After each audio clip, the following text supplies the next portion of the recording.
are calling. Frost on my breath as the night ignites.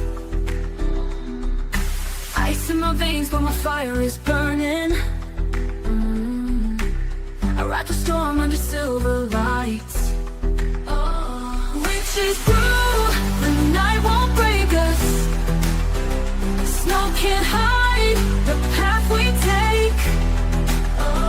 Hear the howl, the storm can shake us, but we stand strong, we will not quake.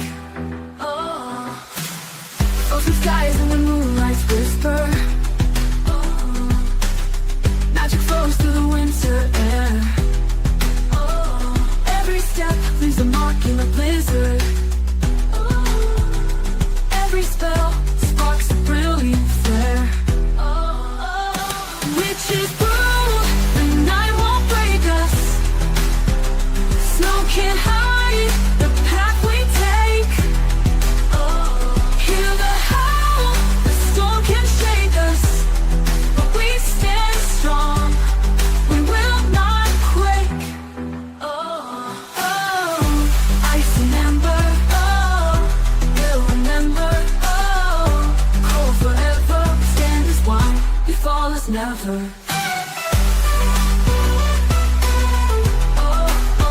Always never.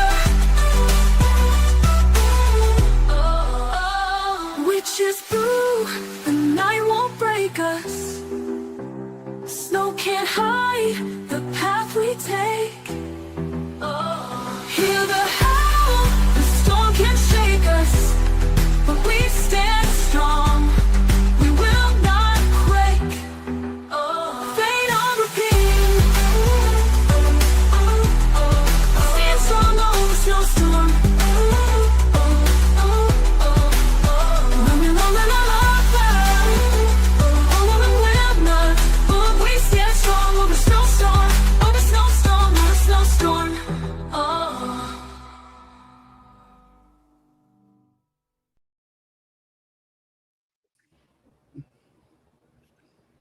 And what is up, everybody? Happy Saturday, happy weekend, just happy everything. We are here with another Dungeons and Dragons stream. We have a few more of our players with us tonight that were not able to join us last weekend. So we're going to hear a little more about a couple of the new players that will be joining us this season for Dungeons and Dragons. And we're just going to talk some more lore, fun stuff, and it's just going to be a fun stream. So what is up, everybody? I hope everybody is excited that we're getting back into Dungeons and Dragons, and it's going to be a fun night. So welcome to everybody.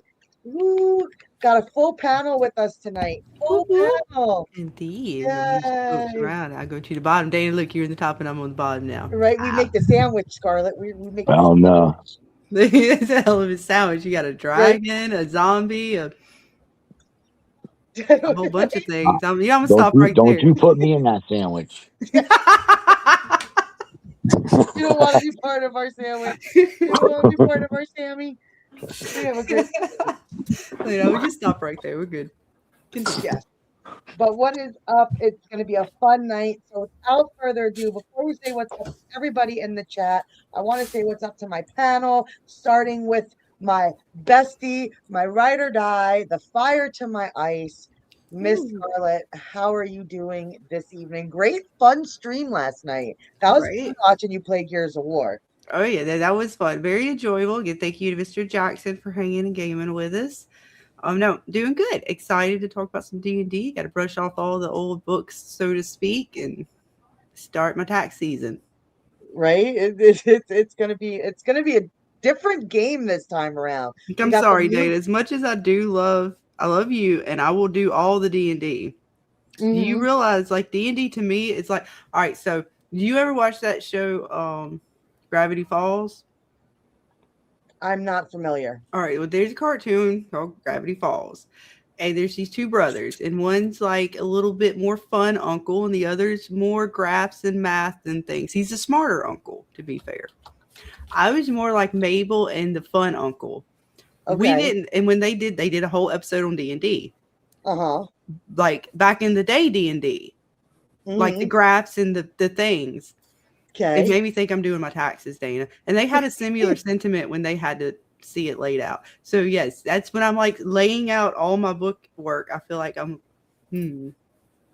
back Well, to that's the school. fun part of it. And I think that's actually something that we can talk about later because they are definitely trying to move Dungeons and Dragons into a digital world. Like get rid of the like everything is going to be digital from the campaigning to the gameplay to how you get your information to build your characters. Like the next edition is allegedly going to be a fully digital format, and I think they've dabbled in starting to do things, and it was not very well received.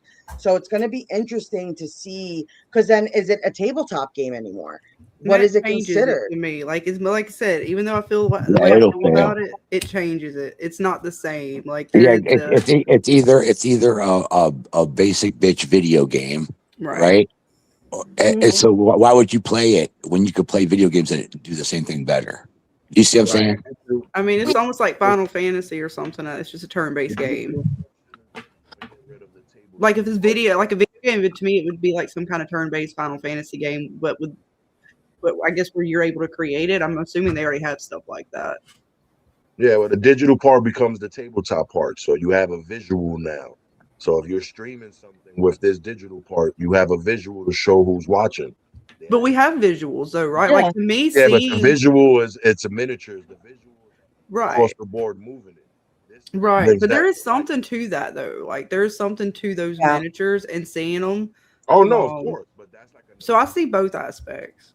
but the digital part actually will bring it to life. So as you discuss and as you talk and as you trying to bring your character to life, the images across I the can bring a screen. character to life with pencil and paper, man. I can bring a No, character. well, that's where the game started. They're just making that from the original because you still got to do all your pencil and paper portion. It's just when the No, game even starts. that's going to be digital. Yeah, but there's Right. digital now, but you still have to do everything. I did my shit digital, but I still had to roll dice. I still had to do all that part of it. But It's now just you have dice apps. That's definitely a it's conversation. still a dice roll. Just because it's an app, you're still rolling the dice. But it's the physical aspect of it, the holding your dice. The analog aspect. Yeah. Right. You That's guys definitely are something. aware we are in Dice and roll 2026 going it. on So what's the 2027 now. We're not in 1970 anymore. Right. Well, Exactly. Well, I Exactly. think of it like this. Okay. Well, We'll get into that conversation, but let me finish introducing my awesome panel. And with us tonight, the Dark Lord himself, the third to mine and Scarlet, just craziness and fuckery. And he just comes along with Scarlet and is such a good sport. And like, I don't know how James has stuck around this long and hasn't told us to go get rocks yet. But from TWD Explains himself, Mr. James, our Dark Lord Abraxas, how are you doing this evening? Boo. Doing well. Hey, everyone.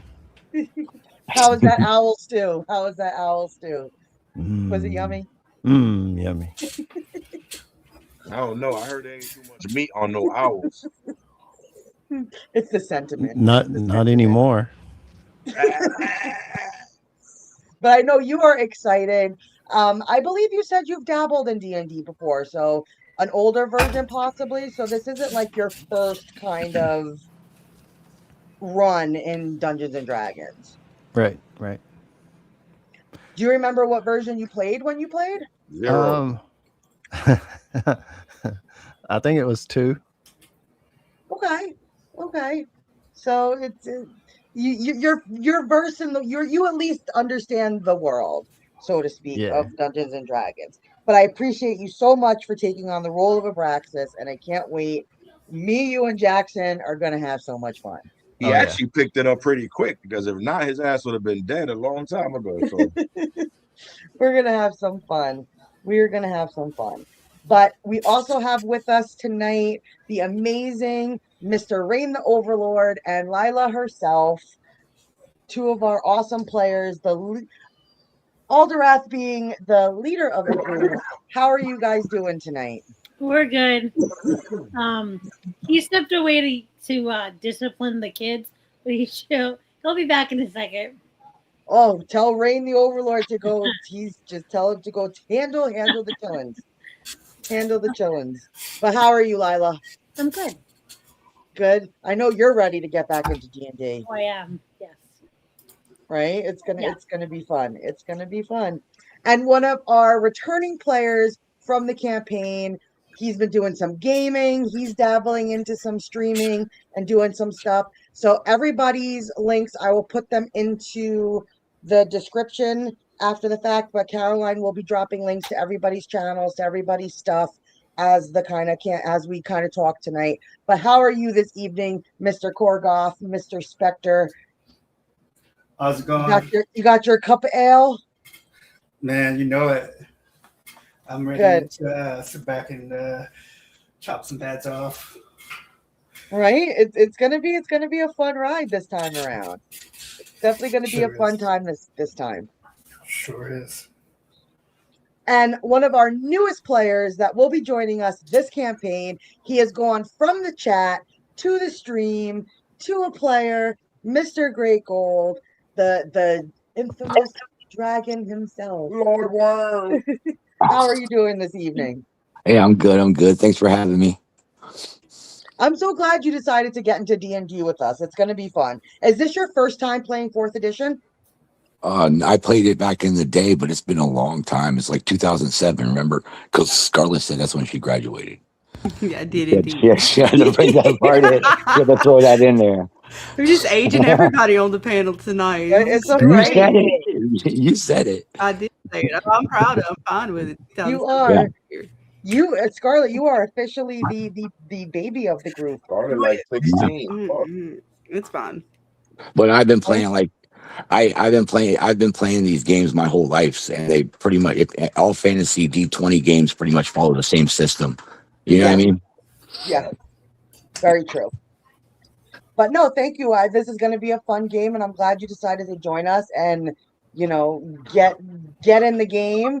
So it's going to be fun. And lastly, but certainly not least, the gentleman who decided to join the dark side, and I didn't even have to pitch it. I didn't have to ask. He just flat out said, "No, no, no, no. I want to be on your side. I want to be on your side." Mr. Jackson Reigns himself, just coming off his game and stream. How are you this evening? And are you ready to help me kill these guys? And I'm ready to embrace every bit of darkness that this vessel can consume.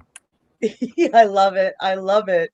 I love it. It wasn't a hard choice for you to decide whose team you were going to be on, huh? Nah, and it was actually before the stream started last week, it was kind of became easier. It became easier.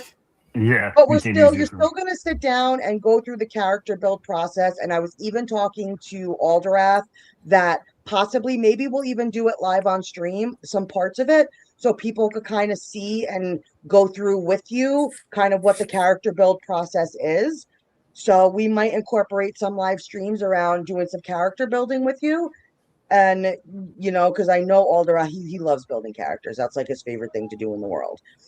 So I'm hoping we be able to figure it out and do some of it on stream, because I still want you to go through the character building process, because there's something about that full character build that I think Scarlett can even attest to, going through it for the first time, that you really start to get verse in some of the aspects of what we're doing that I don't want you to miss out on. Okay.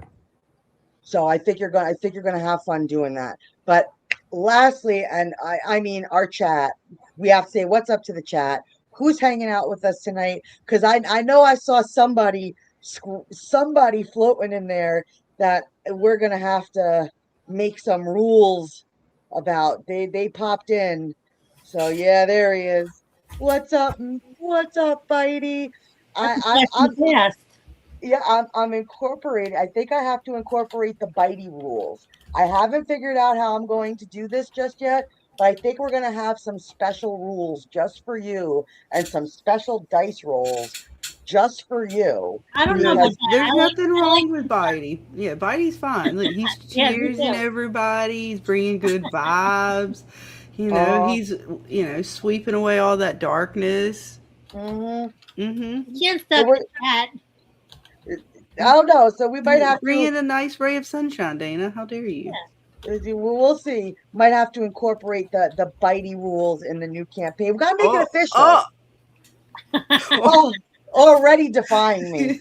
Already defying me. And it hasn't even started. This is why I have to incorporate bitey rules. Because he's already defying me and I cannot have Why that. are you afraid? Look, Are look you at that and Dark face. Lord afraid Look at already? that cute little kitty cat face. How dare If you, you could Dana? see my face right now, Mr. Alderath, you would know the next thing that would be coming out on the board would be a timer. The timer. Again, that Here seems comes like the you're timer. afraid. Duly noted. Well, we'll see. You see, all the shit talking has already begun, and I'm Don't not worry even about through it. the Tell them to fucking take a picture introduction. and write it down and duly note it. Who cares? Right? There, So you can you, see it. Jackson, Now you're gonna I'm so happy see it you're on my coming. side. Now that you know it's coming, don't be surprised. Ha! See? Let's see, Now Bitey. I am have very the powerful. talker You on are my Bitey. side. That picture is very powerful. Look at that cute face. How could you say no to that, Dana? Because I'm the DM and I could say no to whatever I want. I know, but not that cute face. So I mean, look at it. The whiskers. It means nothing. I am darkness. It means nothing. I know, but That's you know, right. There's no light over here. first of all, There's no light over here. That's on your true side. villains enjoy kitty cats. Nope. No, we don't. Yes, Mr. yes, they do. 'Cause Abraxas, everybody says cats do are you evil. enjoy? Do you enjoy? So It's true, all Dr. Evil. evil Dr. would Evil love- had that hairless cat. Exactly. See, Great Gold knows what's up. Dr. Evil was soft. He wasn't. Nah, he was funny. No way, dude. You wanted $1 million. No, it's But the cutest kitty. last week, Anybody who puts his pinky next to his mouth is pretty soft to me. Right? But no, he wanted. All right, point taken. He wanted freaking laser. Right? But I know I saw Caroline in the chat. I saw Percy. I know Jen the teacher just popped in. So welcome to everybody who is with us tonight. And feel free to ask all of your D&D questions in the chat. We will do our best to answer as many D&D questions as we can tonight.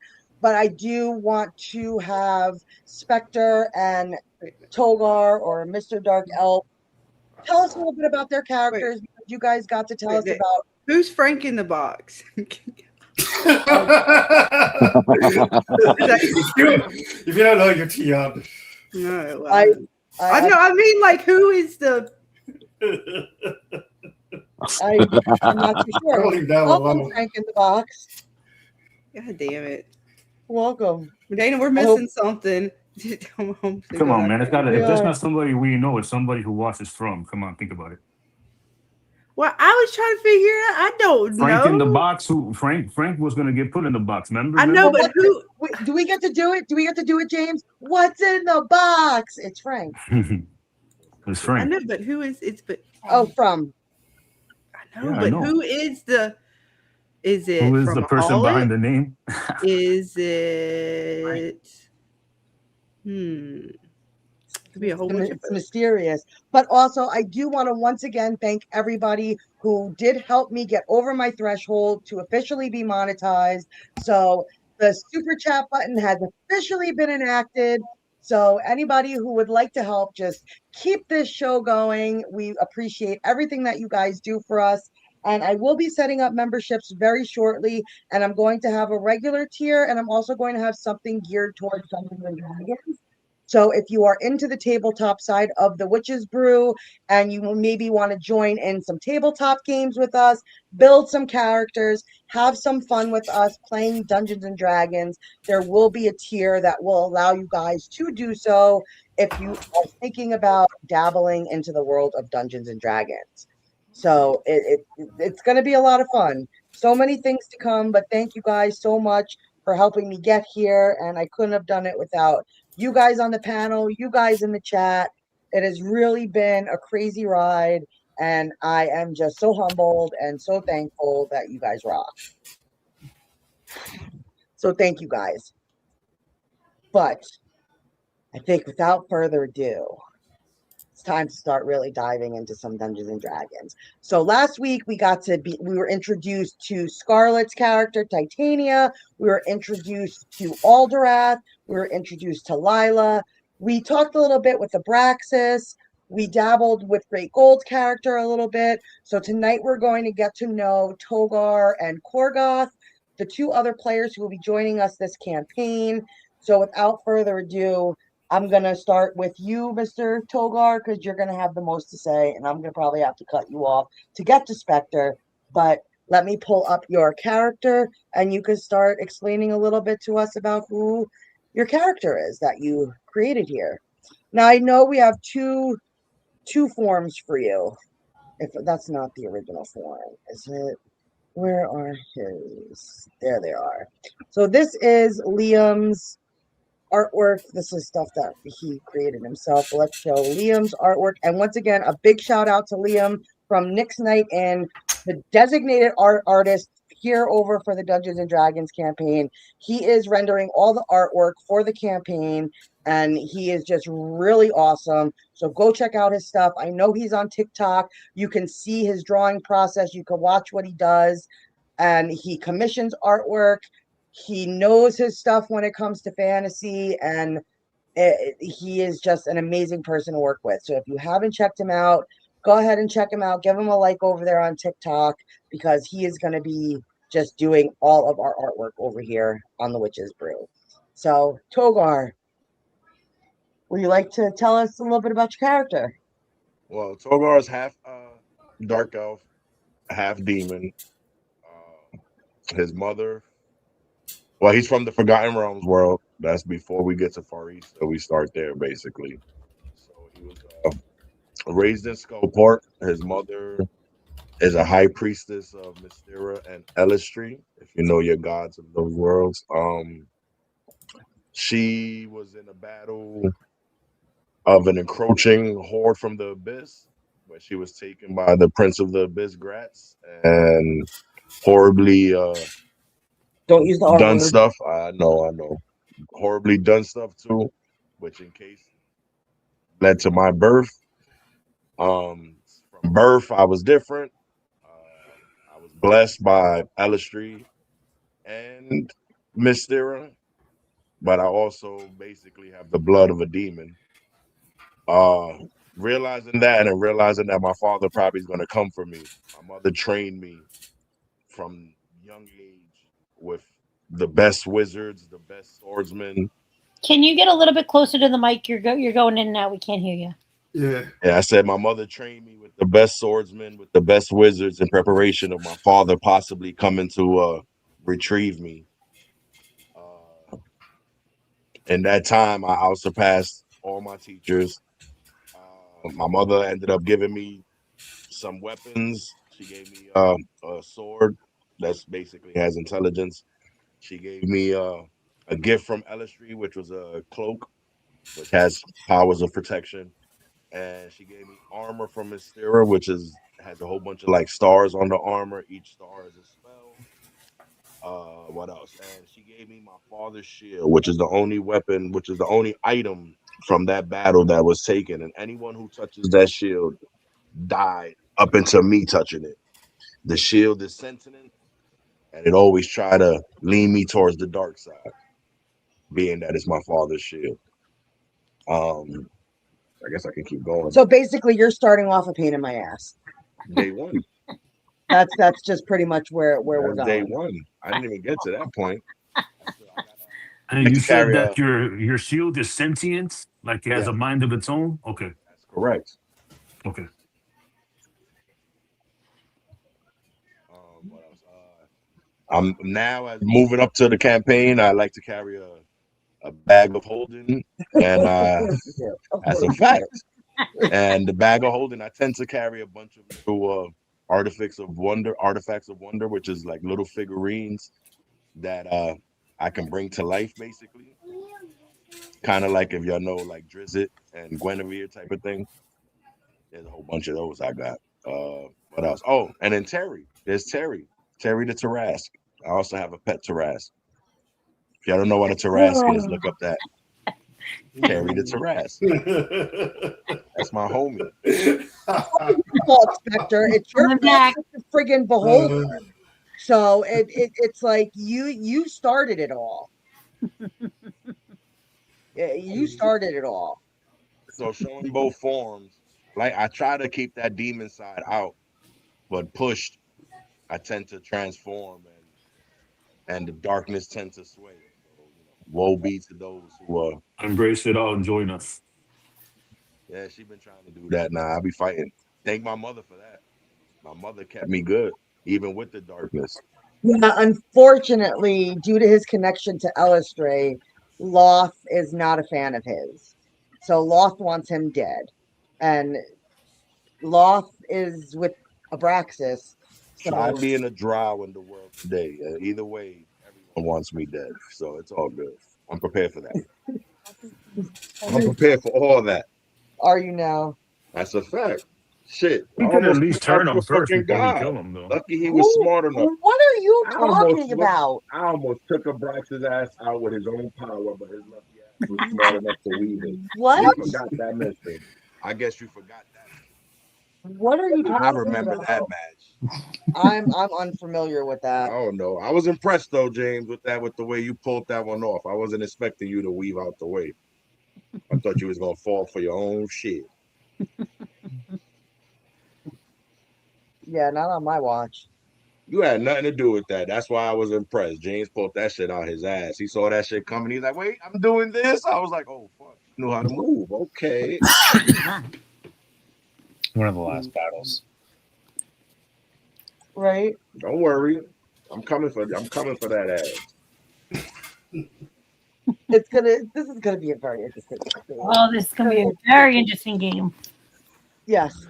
This is There's my also some secrets that people might, learn down the line, but that's to this be is my learned. worried voice. Coming for that ass, Dark Lord. How does that make you feel, Scarlet? What? Was that? I'm sorry, I was looking over my character sheet. That's absolutely no feel. She's like, I'm looking over my character. I'm sorry. Was that a question for? I thought we were doing. We were doing. Miguel. It was Togar's backstory. What's that got to do about me? That's a fact. He's got this. He's telling us about his animals and his creatures and all his swords and his wings and his demons and his daddy and his mama. Y'all found out more about his daddy. That's gonna come key later. That's a fact. Y'all can look it up. He's a key pivotal fact both in D&D and in the Forgotten Realms, to be actual. He's considered the Dark Prince of the Abyss. There you go. Well, I'm sorry. Was the Dark Lord speaking? I can't hear him from his dungeon, nor his minions, his lower lessers, even his children. Do they speak? Does he allow such a thing? Who the fuck even knows? I don't pay attention to that shit. It's like his radio show. Does anybody pay attention? Not even a little bit. All right. I just turn it off. I go back outside. I touch grass.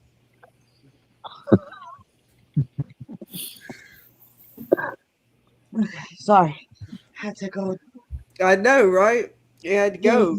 Right. Get the darkness the fuck out of here. I'm sorry. See, y'all told me to come talk shit. Damn it. I was muted. What are you trying to do? I was letting you boys have at it. When I was looking at my character sheet because I needed to find that. Is it way deep in my emails? I'm still trying to find mine. Are those all your figurines? That's just some of them. You like how they all lined up around him, keeping it tight. Keeping it tight, making sure daddy's good. Yeah, Albert in the chat. And yeah, Miguel, I don't know if it's just where you're sitting next to Dana. Like Dana's coming in pretty clear. You're loud, but then it like cuts you off for a second. It's really weird. Like it lowers your volume. We haven't figured out how to set it up for when we both are here talking. We have the equipment, it's just not set up yet. So I have my speakers on. So I apologize if we sound far or weird tonight. Yeah, for the most part, Dana sounds fine. It's Miguel that's going like in and out. It's hard to hear him. Yeah, those are some of the figurines. Those ain't all of them. Those are just giving you a little gist of the crew that can come out my pocket. Some nice little creatures there. Yes. There's a lot of them. Dana made an observation. I don't know if anybody else caught it. We're going to be labeled as the zoo again. Yeah, it's going to be just so interesting. But I know that you guys are also a part of you guys created the Golden Legion, that you guys are going to be able to come together Because you Korgoth, Well, basically, after No, Rom and Korgoth aren't. Well, yeah. Mom Duke said, Yeah. Yeah, they are. can train you. You learned everything. You surpassed everything. Send me into the world. But I was broke. So I started looking for small jobs, and my passion. So I ended up joining the mercenary group, the Golden Lions. And at that time, Alderaf, being a commander in the Golden Lions, was picking thought it was the the Golden Lions is the mercenary. I don't know. Okay, continue. And what was I saying? Oh, Alderaf, being the commander, was picking his unit and ended up picking me as part of his unit, where we went through numerous battles for the Golden Lions, where we took some jobs, we did some jobs, we was actually pretty good. We started getting close, we started becoming peoples. He was teaching me stuff that I didn't learn because, again, being a half demon, half drow, I had issues. I had issues. Then came a point that we were sent on a mission, and it was like a betrayal. The Golden Lions was paid to, I don't know if it was to take me out once they found, because it's known that I'm a half demon at this point, or was it to take Alderaan out? Maybe they found out he wasn't really from Faerun, which is Forgotten Realms world. I'm not too sure which way that went. But during that setup, we was attacked, and during that attack, our unit of the Golden Lions was basically murdered around us. And us being the last two fighting back to back, about to go down, I actually let the demon fully. At that point, I started horribly destroying and murdering and killing and maiming, and basically destroyed everybody around us. And it took all the wrath to bring me back, and where I collapsed, blase bleed. Moving forward, we ended up not being mercenaries no more, but we ended up taking jobs for cities, towns, taking care of their monster problems, so to speak. We did that for a little bit, and then from that point, we ended up moving forward because we ended up bumping into Korgoth and Braum because we got paid to do a job to take out an orc warlord and to take out a supposed werewolf. And at that point, in stalking and hunting these two, and in a battle with these two, we came to find out that they actually might not be the villains of the story. So without killing them, without horribly murdering them, we ended up coming to a conclusion that we're all needed for this story going forward. And it's funny because, at least in the way I wrote my backstory, during that battle, Alderash's father, which I'm not going to blow up no names because I don't know if Dana want those names blown up. Alderash's father being father, uncle, whatever the case, comes and being a high level being, freezes all time. And while talking to Alderath, everyone is frozen. Time stopped. Braum, Korgoth, all of us is frozen. Yet, as the person is walking around, he realized that I'm not fully frozen. My eyes is still moving, like I'm registering what's going on. And he actually is amused by it. He looks towards Alderath and he said, "It is time," and disappears into a mote of light. And that's where we leading into what's coming next. What a story! I was gonna say we lost him there at the end for a second. Woo! What a story! So it's you four. You got a half orc. We got a warlord, an orc warlord. He's not half orc. I thought he was half. I thought Spectre. Are you half orc or full orc?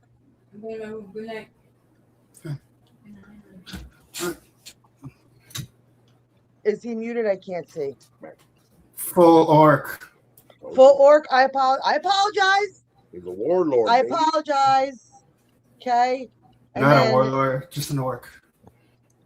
I know Braum is a monk of some kind. A Goliath. A Goliath monk. Barbarian fighter. a unique dragonborn and then your wonderful self. So you are just a band of merry men, merry beings.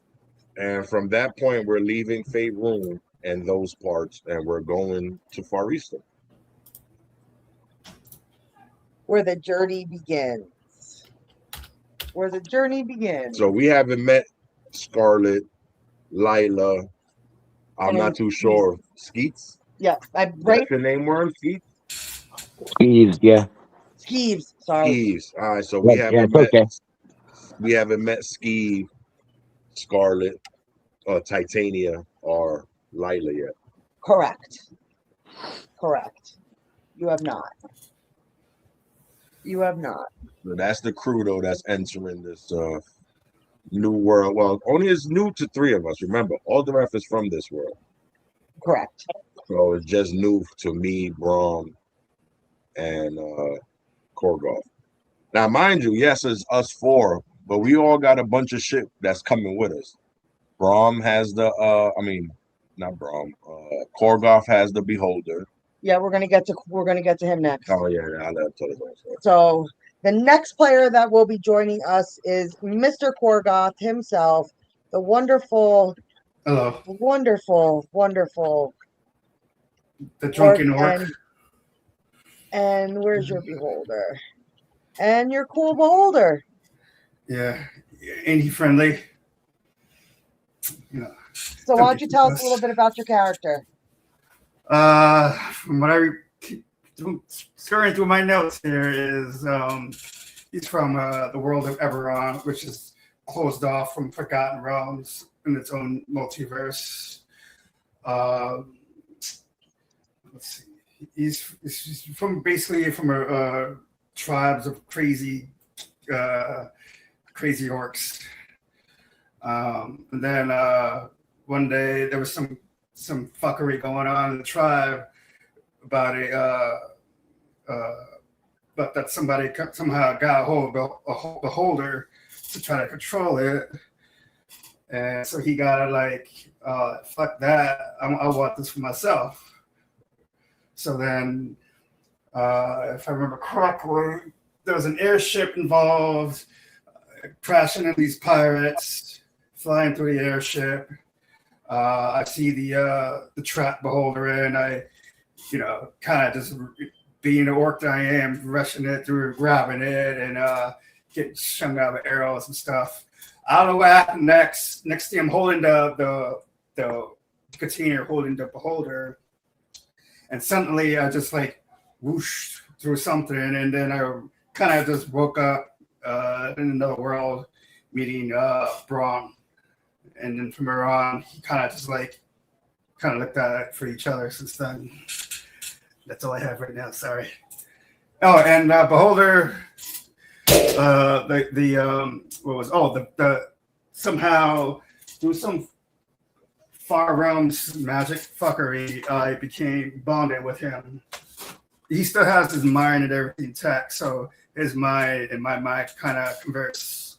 We fight at war with each other, but never full control.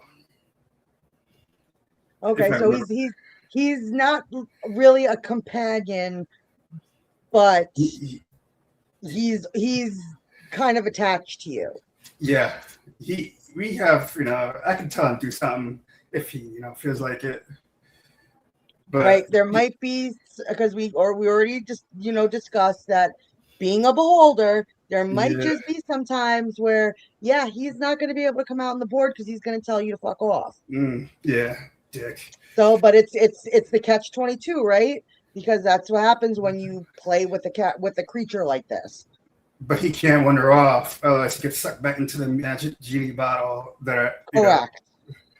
So, and he can't kill without provocation. So, yeah, even though he could.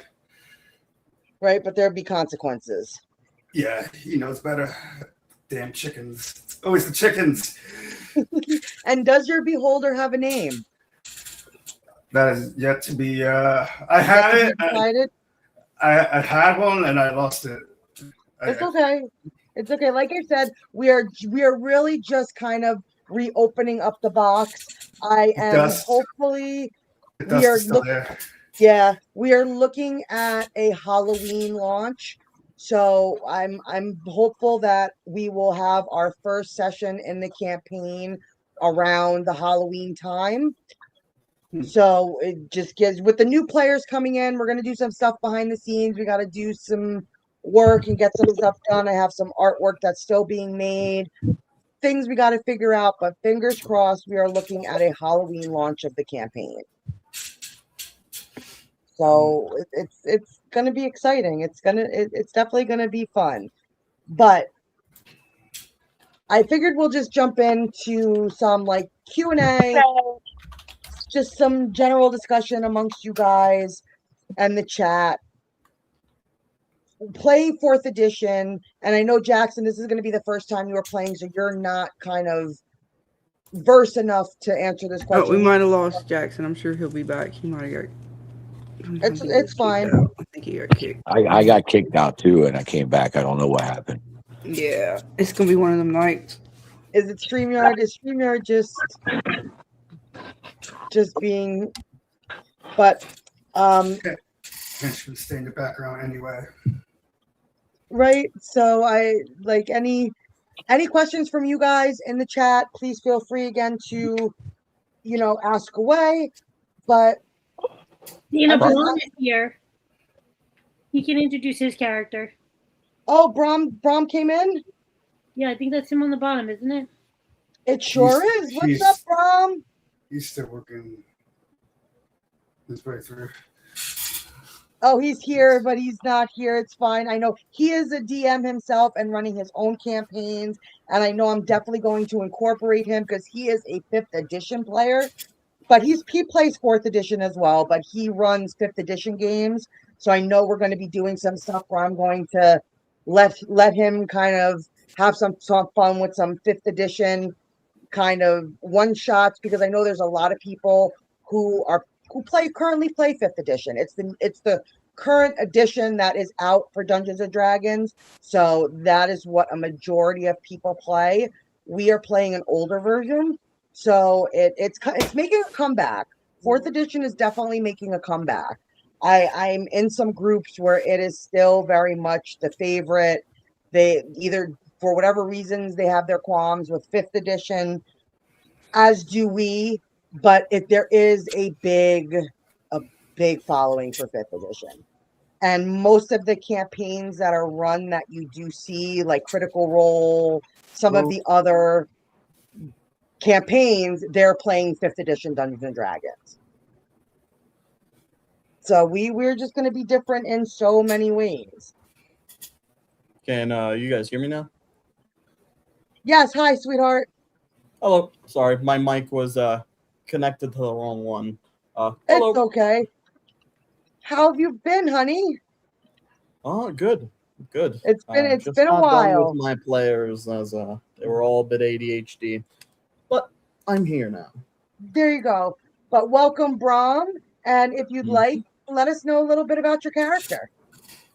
Alrighty. Well, Brom, his story starts off in a high mountain village in the mountains of Eberron.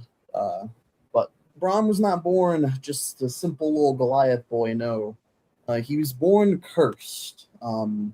He hears this obsessant ticking in his head that tends to drive him mad with anger most of the time.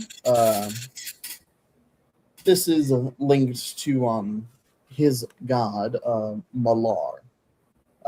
Malar is the god of the hunt, something like that. But over time, Brom goes through trials in life and eventually starts hunting for Malar after kind of being persuaded and also kind of guided down that path.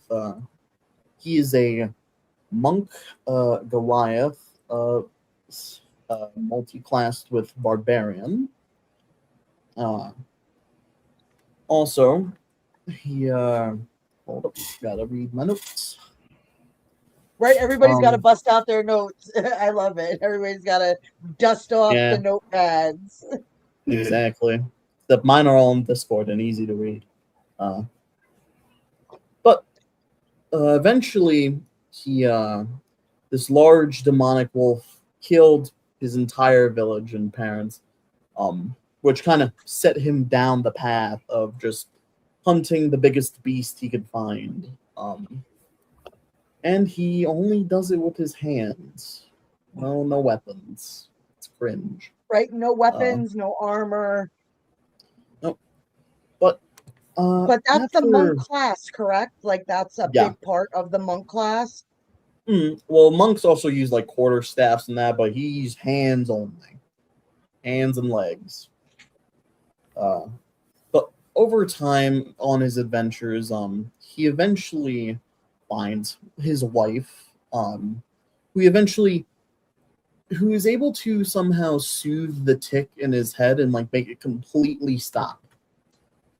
So eventually he settles down, but Malar didn't like that. But before that, that's when Korgoth fell through my roof after his incident with the airship. After he was teleported and fell through my roof, from what I remember in our story. And I let him stay in my abode because he needed to fix my roof. Sorry. And after a while, me and him became pretty good friends. And after a while, eventually we met up with... because me and Korgoth would still hunt monsters every now and then. We would meet up, from what I remember, with... I am so sorry, I'm blanking on your names. Alderath and Togar. Yep, Togar and Alderath. There we go. Sorry about that. Where we eventually met up after a local town nearby called us monsters because, well, Korgoth has a literal beholder next to him and is a full orc, and I definitely don't look like the friendliest guy on the block. But they encountered us after remnants of the airship landed nearby, and I think it was because Korgoth and I wanted to tie up loose ends so they didn't hunt him down or something, from what I remember. Something like that. It was something like that. But that's when we got into a little bit of an altercation with Alderath and Togar, but eventually we zenned out after kind of kicking each other's ass a bit. I won't say who won the fight, but... Yeah, there's different events of the story, different versions of the stories floating around. Let you know. My version, they kind of got jumped, but that's just my version. Yeah. You know, they got caught with their pants down, you know. Just a little bit. Togar may say something different, but, you know. He actually went to go make himself a cup of coffee. Are you serious? I was just trying to chime in. So he has not responded yet. Another thing that came with my curse is I am cursed with lycanthropy. So occasionally when I lose control to my tick is what I kind of, I turn into this like big ass werewolf and kind of can't control it most of the time, especially when there's blood in the air. But rarely can I control it, and I can only control it really for about an hour a day, I remember. Yes. We were still working. And if I'm not in control, I am bloodlusted and I'm just there to kill everybody. But after the altercation is when we would adventure around with Togar and Alderath, and then eventually an unknown force kidnapped my wife, and after I threw a very large tantrum, probably killing many people in the process, the boys were able to pull me back to the light, and my side goal mainly is just to find my wife, but I'm here to also help with their main objective as well, since my wife has been tracked down too far east itself as well. Yep. So it brings you a connection to the world itself. Yep. But now that we have the other players with us, Mr. Great Gold, would you like to once again maybe go over your character a little bit, just because this will be the first time they are hearing of some stuff, and I know you were thinking about maybe changing some things.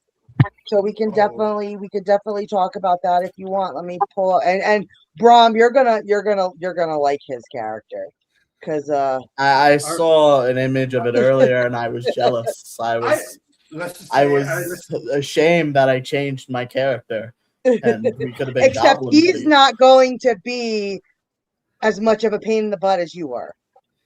Well, I didn't say that, but I won't be like.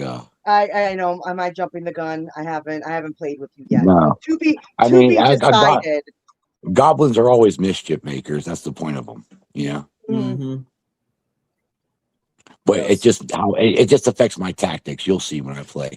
See, this is why I don't really. Here's what I'm worried about. All right, look at these super powered characters that we're going up against in the game. I don't really want to reveal everything about my character. Of course. I want to reveal it in the game. You see what I'm saying? Yeah. Because I don't have an edge. I don't have an edge against the guy who has 32 fucking guardians. You see what I'm saying? Except secrets. My secrets are the only edge I have. Mm-hmm. So basically, Skeeves is just he's a goblin who got experimented on. The only one that survived out of my whole nest of goblins, and it also gave him strange side effects, powers, which he used to escape. And I've been like hiding amongst the population ever since. I can sort of disguise myself, and I'm a master of stealth, so I could be in the room and you don't know it. So you know what I mean? So that's how I've been living. Now I guess you're gonna have a story with how I get to this world, right? That was the point. Yep. Yeah. So there's a lot I don't know yet. I'll just role play it as it happens. You know what I mean? Yep, I will give you all that. Basically, the gist of how I'm going to play it is, since you wanted to work off your fear of dragons, kind of like as a little No, it's like nod to, I was tortured by him by years, so it's like a PTSD. Yeah, I it's just like don't. I should I say don't. fear, a dislike. It is fear. It is fear, but it's also like hatred. The dragons I escaped, I don't want them to find me again. So you just avoid dragons. You see what I'm saying? It's like that. Yep.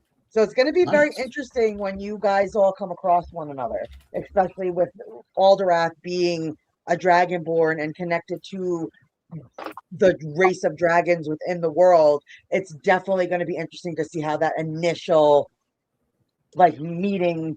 Are you keeping your goddess, Miss Sarah? I don't know yet. I didn't. It ruins the character if I have a pious. If I have a pious like that, I was hoping to. Skeeves only relies on Skeeves. I'm all those goblins in the world that got tested on. They all failed. Only Skeeves survived because I'm special. I'm better. I rely on me. You know what I mean? So if a god is involved, I shouldn't know it. Do you see what I'm saying? Yeah. Very true.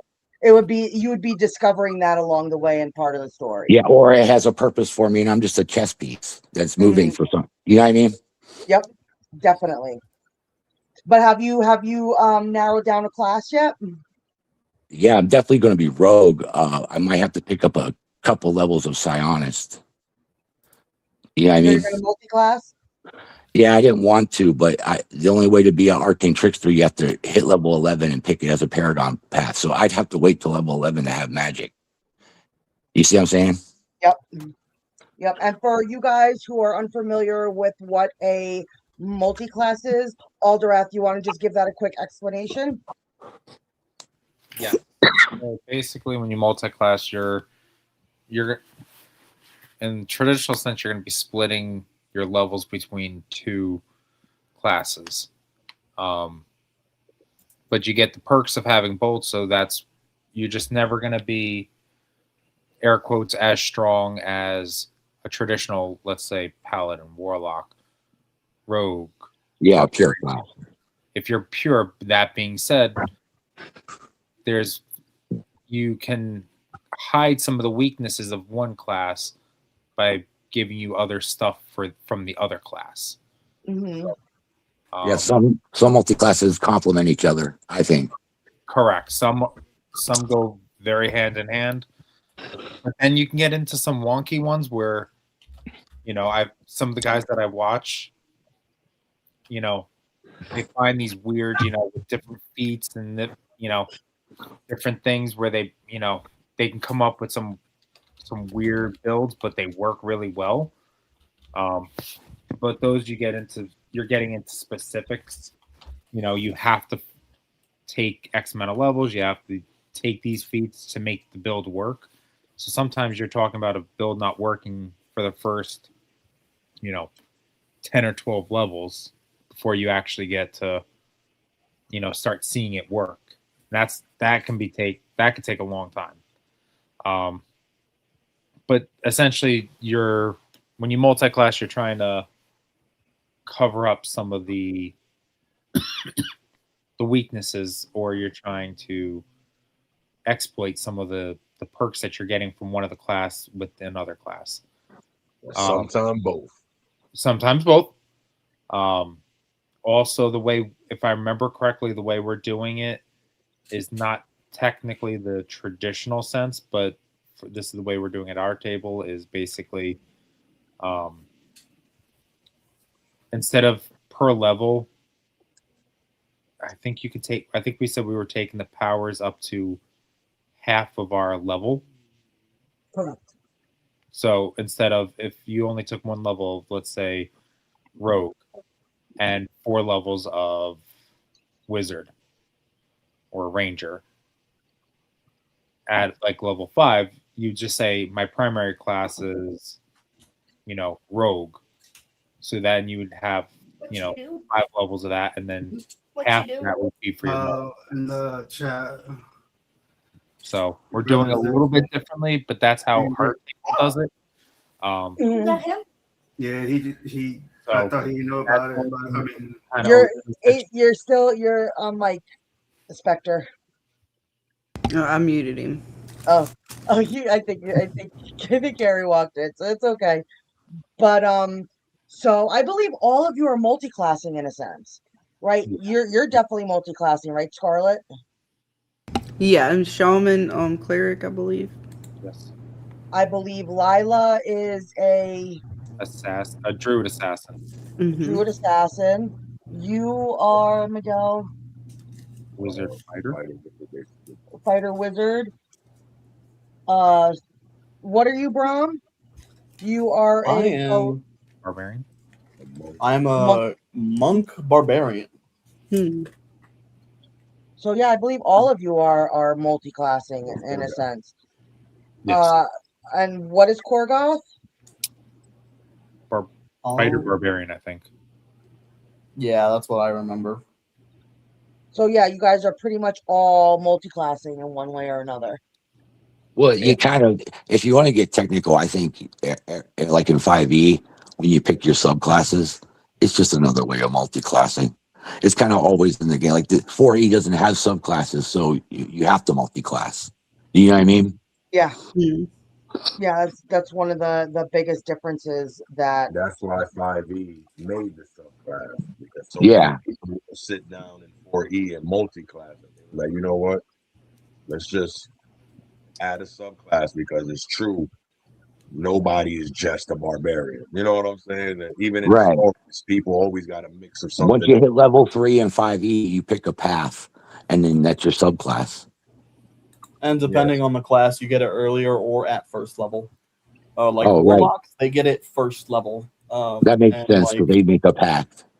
Yeah, they get the pact, so that automatically gives them their pact feature at level 1, and then they get their next feature at level 6, and so on and so forth. And wizard is level 2. Wizards get it at right? level 2. Yeah. But pretty much every other class, other than, pretty sure it is cleric. gets it at level 1. But don't quote me. That's just what I Well, remember I off the top of my do head. know with whatever they're working on for the next edition of D&D, just from rumor mills and from things that I've been hearing, they are supposedly going to meld 4E and 5E together somehow. Like, I know that 5th edition did upgrade or change a lot from 4th edition, but there still was things from 4th edition that people miss and they're attempting to bring back. So it's going to be interesting to see how this is going to play out when this next edition kind of comes out. And I can't see, did Jackson pop back in? Okay, that's fine. He's probably having some issues, which is okay. But I do know that when it comes to Abraxas, I don't know what kind of multi-classing he would be considered. Because he's just because of his level and what he is, he would be just so many things. And no matter what I am, it doesn't change the ending. It doesn't. They're bringing a sword to a god fight. They are. Unless the sword's a god killer. Correct. Well, you know what though? I don't need to hear anything from the guy that's trapped. Because I can walk around. I can go to different worlds. Can you say the same thing? If it's got stats, it can be killed. But do you live for an eternity? Your Worm, I'm telling you, Worm. meaningless life is nothing. Right? It's like they keep forgetting the simple fact that you're starting to break out. Starting to, but are you out? And this is your power at like 25%. I mean, I don't know if you underlings watch YouTube, but there's this amazing channel that I watch a lot. Even it's called TWD Explained, and he just did a video on villains that get captured for a purpose. Yep. For their evil plan to play out. Oh yeah, like Joker in Dark Knight. Yep. Good. Exactly. Good exactly. plug. Good plug. Shameless plug. Good plug. All I have to say to this is overconfidence is a persistent and evil killer. Your entire live quest is just a minor delay in my afternoon schedule. Right? They do not know how much. But go ahead. You're connected. Go ahead and yet. think you can defeat me because I love it. I love it. I feed off of that hope. I'll check that video out, James. That sounds interesting. Right? But it's like what you guys don't understand is that you have been manipulated in some form by him. You just don't know yet. You just don't know yet. And when those reveals come out, you guys are not gonna know what to do with yourselves. He's clapping lost. He gotta be my enemy. Right? So I think Togar know what to do with himself once my wrath gets unfolded. Right? So it's gonna be fun. Like everybody who's lost. There's a reason why I got caught. There's a reason why. So sometimes villains say this just to sound better, even though they just whoopee. Well, just to give you guys just a small kind of taste of what the start of the campaign is going to be. You guys are basically going to be. It's going to be the 4 of you gentlemen, and then it's going to be Scarlet, Lila, and Skeeves. You guys are going to come together at the start point. I'm actually interested in that meeting because me being a drow and Steve being a goblin, those there's a little bit of a semi-connection in a way with that right there. Goblins sent to work for drow. Most stories I've read. So I wonder if that would be an awkward, like y'all walking with a goblin, really, type of shit. Well, I'm not a regular goblin. You know, I'm Yeah. smarter. True that, but I'm gonna have to learn that. You know what I'm saying? I ain't gonna Yeah. know that from point one. I don't get along with goblins either because they're like embarrassing to what I was. It's like a reminder of what I was, you know? Exactly. So that's gonna be a little bit of like the connection there. Like, oh, y'all with a goblin, and then as we traveling, oh shit, he's a little different. You know what I'm saying? Something's different Yeah. about this. Yeah, he's built different, is what it sounds like. So Well, all of you almost are. Yes, but I'm just talking about on first reaction, me being a drow, walking up and they would have goblin like a goblin. Y'all with a fucking goblin? What are he supposed to do? But Oh, that's not even the first concern. The fact is even the goblin going to be in the same room with Aldrath? But that I digress. Well, if you walk in the room and you see the goblin, then I'm already playing my character wrong. Yep. I mean, anyway, you know what I mean? I should be there and you don't know. oh, okay, fair enough. Fair Yeah, enough. I do that in the cities anyway. You know what I mean? Well, I'll say this, Togar. If you don't notice him, then what the hell we paying you for? That's true. But you can magically. I mean, something's I always was about tougher to than say you. either But If Well, you don't I'm see a not pair of just- eyes, there's definitely something wrong. that's a If you don't see a pair of eyes in the shadows, you failed the check. well, maybe if your ass wasn't Korgoth, your ass would have noticed him.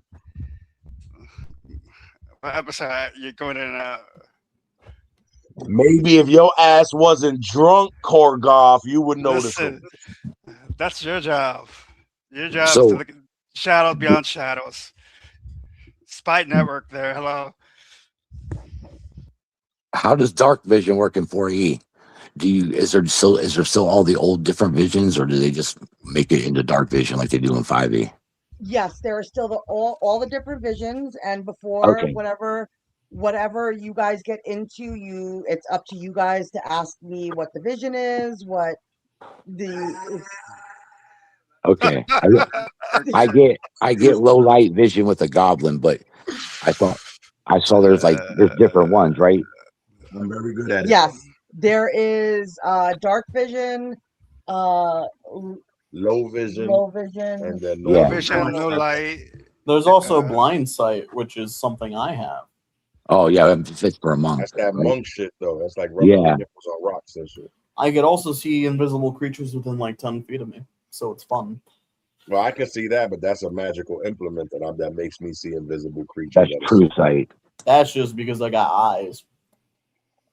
Well, you're also a fucking werewolf, so I guess you would see shit like that. Well, if you're a werewolf, you could probably find someone with your sense of smell. Oh yeah, Oh, we didn't think of that. For sure. keep that silver away from me. And different creatures I have like different smells. Like, like in The Hobbit, the reason they send a hobbit in there is because the Smaug knows the smell of dwarves, but he doesn't know the smell of a hobbit, right? So, like, you could smell a goblin. Is my point. Yeah, I've probably hunted. I like bigger that, Caroline. high goblins. I don't know if we needed to know that. I don't That's know my if we boy, needed to that's know Cigar. that. My boy Cigar. No, but it's definitely going to see interesting to see how you guys play your initial meeting. And once I really sit down and give you guys the information that you know, and I actually would like to know. Well, not like to know, but Sure. I would like to see how you actually set up the meeting. You know what I'm saying? Mhm. Because like, Well, what you've if had they're this plan doing for a that? while, huh, Dana? Like, you understand what I'm trying to say? Like, Yep. you got us four. We just entered this world by this entity, because again, I ain't saying no names. Mhm. And now we're coming across these three. One being a goblin, that I'm like, what the fuck? But even the whole setup, you got a goblin, a tiefling, and a fairy. That's odd in its own. So Is she a fairy or a pixie? She's a pixie. A pixie Okay. fairy. No, it's not. They have different powers. Well, power wise, yes, but similar creatures. A small flying. Yeah. You know what I'm saying? So that right there, I would like. I'm curious on how you gonna get us to be like, go there or go. You know what I'm saying? How you gonna get that meeting? Yeah. And from what here in Scarlet, Titania and them is gonna be sticky. Titania and them is gonna be sticky fingers. So that right there is gonna call. You know what I'm saying? Oh, that's going to be so much fun. It's going to be so much fun. And yeah, he's a smart guy. but he's still a rogue, so he might be sticky fingers. And Lila's sticky fingers, so that's gonna be a whole issue in its own. Is that how we meeting them? Did they do some sticky finger shit and get caught? You know what I'm saying? Like, I'm curious of that. I'm working two angles. I haven't decided what the final one is going to be yet. You guys will find out the day the campaign starts. But yes, there is going to be some interaction that brings you guys all together. And it is going to be on the end of Titania, Lila, and Ski. But that's what I'm saying. I'm curious on what's gonna be that intro. Did they do some dumb shit? And now we gotta go save their ass. You know what I'm saying? Like what's gonna be that beginning? That beginning intro. I just had a quick question for everybody. If you know your character sheet, how fast are you in terms of squares per turn? What's everybody's speed? I can move 6 squares, but I can push it to 7 with a power. Nice. And I got Goblin Tactics, which allows me to shift a square every time you miss me with a melee attack. Nice. I think my speed is 6. 6 tends to be the average. I have 9 and can push it to 11. Oh yeah, you're a fucking monk, a werewolf monk. You're a barbarian too. Barbarians are fast. Mm-hmm. Hold on, I'm pulling mine up and Lila's. Yep.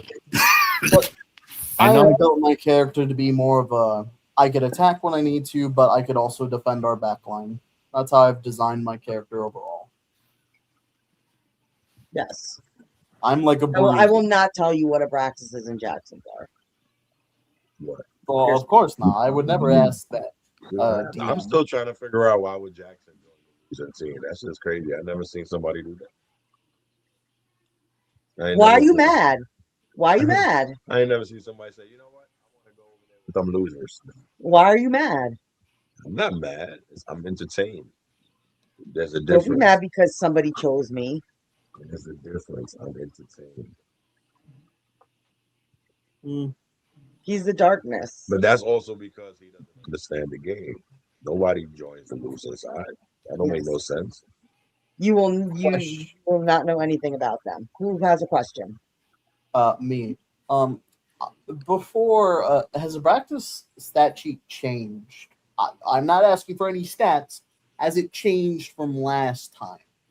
His stats, yes, are going to change because I do want them to be fresh to this game. Okay. So but the same concept initiative I had from him is not probably going to be the same. Okay. Correct. But regardless, he's always going to go first because you're never going to touch his initiative. That's a challenge. I think that I agree. You know, if Bitey gives us, no. If the chat deems it, are you going to? No, if the DM deems it. If that. Sure. It's always got to come down to DM. Jeez. Yeah, right. Who the fuck you think run shit? Yeah. What's the M and DM stand for again? Right? I am God. I'm pretty sure it's master. Cleaning dungeons? I don't know. Don't clean up Dark Lord's Cut dungeons?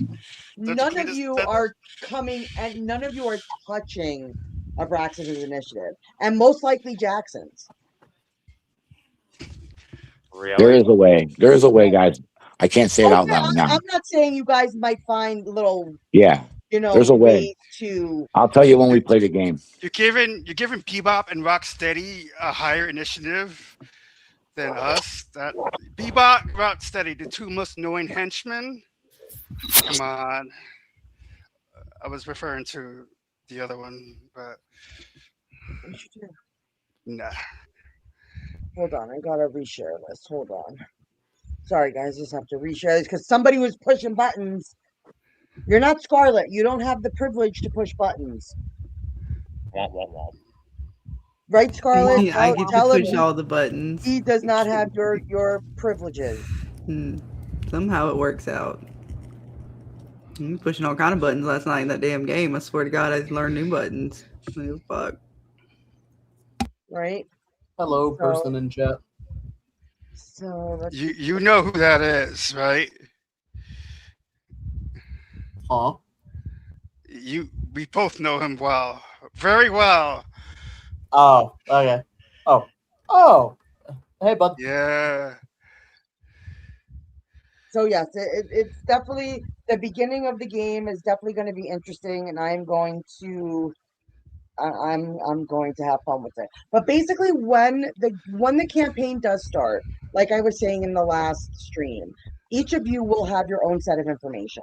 I'm going to give each of you your own personal set of information, whether it be things that you know of within the world, things that your character is, I'm going to give you each some secrets, so to speak. And it is going to be up to you guys and your group and how you guys want to play it with each other and what you do with that information. Is it gonna be Mama Susie's secret meatball sauce recipe? I'll take that. Yeah, she's not the only person who might ever learn that is Lila. Oh, that's fair. That's fair. No. If anybody gets to get privy to Susie's secret tomato fair. sauce, it's going to be Lila. Then I'll be coming over. It's definitely going to be Lila. Nice. But do you guys have any questions for me that I'll see if I can answer for you, just in regards to the world or anything you might want to know? And if I can tell you, we'll see. Well, why do you want to? Why are you siding with the Dark Lord, Miss?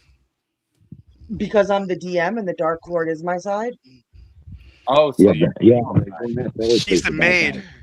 Actually, really think about why are we saying due to the fact that you have villains in Jackson and James, You get your little henchman, a neutral character in between the war of us and Jackson.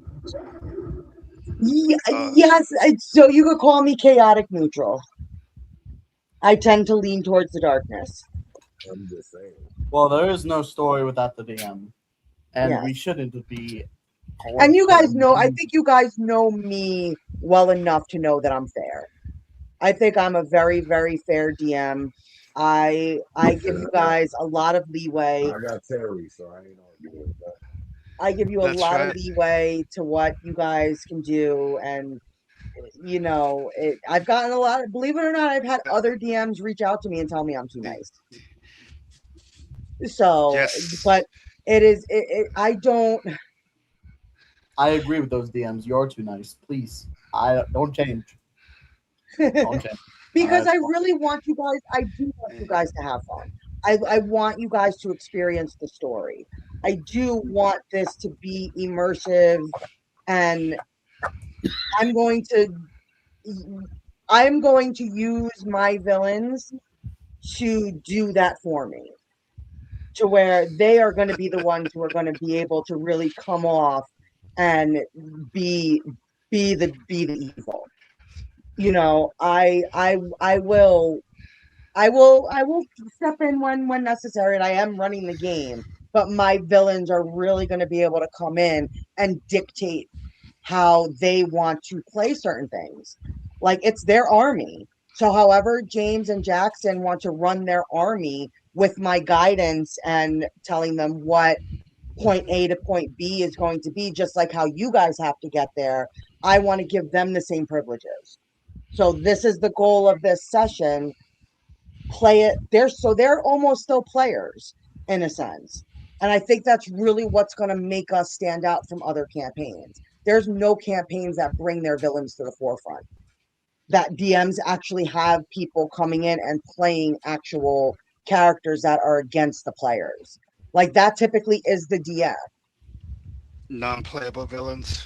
Yeah, like, that's why I'm really going to give James a lot of leeway when it comes to, okay, this is how the board is set up. Do you want these characters to go left? Do you want these characters to go right? Now, mind you, I will be in his ear the entire time, like guiding him in whatever he needs, but he is going to be able to play the game board just as much as you guys. Jackson coming in as a general with all these bad guys underneath his kind of, you know, position right now, he can say, okay, Dana, let's start with these 3 characters in that room. Like, I'm going to work with them beforehand and see, and they're going to be immersed in it just as much as you guys are players. You know, so I think that's going to really, really be a lot of fun. I have a question. Yes, hon. Is the world building gonna be same like the last time we tried this, or different? Yes, there will be some new rules and regulations when it comes to stuff, but yes, when I open up the world, there will still be enchanted crystals for you guys to build with and create with and Oh, do things with. There will be opportunities to purchase properties, purchase land, build yeah, guilds, build whatever you guys kind of want to do, because I know you guys really enjoyed that as well. you hear So that, yes, Scarlett? Crystals. Yeah. Yeah, you get all the crystals and all the property. Yeah, we gotta get that mountain. Mm-hmm. but I Yeah. am changing the fact of how many things you can build with the crystals, in the sense of it is going to be one at a time. So if you are building something, there will be a wait time. You might have to go out and buy other things or find other things that need to go with the spell that you're trying to create. There might only be items in a specific town for you to build something that goes along with what you're trying to do. So it's, you guys are really going to have to pay attention and notate, you know, things. So when you go to a new town, my plan this time around is I'm going to have shop lists. I'm going to have lists of items and things for sale within specific shops, and it's going to change from town to town depending on where you are. So you might not be able to find something in one town that they might be known for, compared to, you might find things different in a water-based town than a town that's deeper in the forest, deep higher in the mountains. You know, you might find more precious metals and stuff in a mining town than you would a fishing town. And prices are also going to change. So something that would be in a fishing town might be more expensive but cheaper in a mining town because it's more abundant there. Good So thing you got sticky fingers. yeah, like everything is going, like I really, that's how immersive I want to make the world for you guys. Like it's going to be, it's going to be a top. So you guys are really going to have to keep your notes. You guys are going to have to keep track of stuff. I also suggest that you guys do the, what did we call it, the Brian bag again, to where as you guys are picking stuff up, it all goes into like the communal bag and how you guys want to split it. But that again is going to be your choice, and you guys have to come together as a group and decide if you guys. When there's cities. Well, that's what you guys are going to have to do. You're going to have to build trust. Like how are you going to do the reward system? You know, you guys going to go forth and each pick up your own individual thing, and I'm telling, okay, this I'll do. You guys are going to have to decide that as a group of how you guys are going to do that. They're stealing stuff. It's gonna be kind of hard to steal stuff if it goes in the communal bag. That's what I'm saying. But those are your options. Those are your options. Where does this sword come from? Hey, wait a second, that's fucking my sword. You know what I'm saying? It's like, Right, I believe, and that's the way you guys played it last time. And then if 2 of you guys are interested in the same item, you do it over a battle of rollies to see who could claim the item. Right to the death. They do that and Yeah, you have to fight to the death for the weapon. They do that in video games too. It's called Rolling Robin or something. Yeah. Whoever wants it the most. That's on you guys. Yeah, they do it in World of You Warcraft. guys on how you wanna play it, and you might not start off that way because you guys are 2 separate groups coming in and getting to know one another. And well, you're not going to know until the start of the game, so I'm not going to tell you that. I will say though, if anybody would love to throw hands for an item, I will do rollies, of course, if you don't want to fight me. But if you want to fight for it, I'll fight for it. Otherwise, rollies it is. But again, there's going to be consequences for everything you guys do. Of course. You know, you guys just start to battle each other in the middle of a town. Town might start to freak out and come and try to arrest you guys, contain you guys, capture you guys. You really think anybody can arrest Miguel's character? That'll never happen. If I That'll wanted never to, happen. yes. Impossible. If I wanted it to, yes. Impossible. Okay. Soldiers at one time. Yeah, it's impossible. He's too powerful for town guards. You know what I mean? Oh, did I not just explain my character? Okay. I have a lot of get out of jail free cards.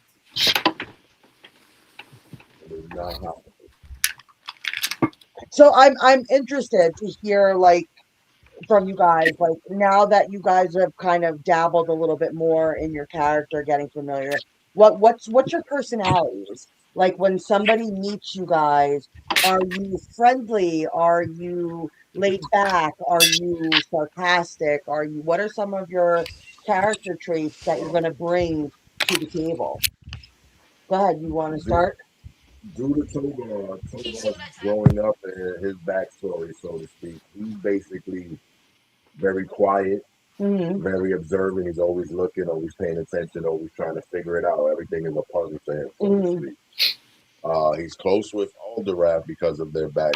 So because of that, he tends to lean towards and listen towards Alderav. But he's also his own person. He ain't gonna do no dumb shit unless he feels the dumb shit is necessary. He's not opposed to killing or destruction or anything like that, but it needs to be for, necessary. That's the rest of his kin. That's not him, so to speak. That's a fact, so you already know. What about you, Alderath? What kind of personality are you going to bring to your character? Like, are you stubborn? Are you are you stern? Do you come across? And now you're all coming into a world that you're going to enter places that they're going to see you and be scared because they might not have seen your kind before. Being a dark elf, I'm used to that. Anywhere I go, people automatically assume there's no alpha. So that's not changing anything.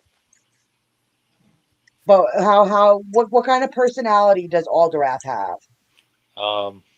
So, I mean, essentially, also how the way I made the character is, he's gonna try to take either saving, like, I'm air quotes the mom of the group, trying to protect the group. He might not be the loudest, but he's gonna. I'm gonna kind of say almost how Togar is gonna try to observe, and when he talks, he's gonna try to make sure he's using, not just willy nilly, smart, but again, air quotes like the mom of the group, trying to make sure everybody's safe and, protect and just try to protect everybody. What else? Hold, give me 1 second. Just put it over there. Sorry. Okay.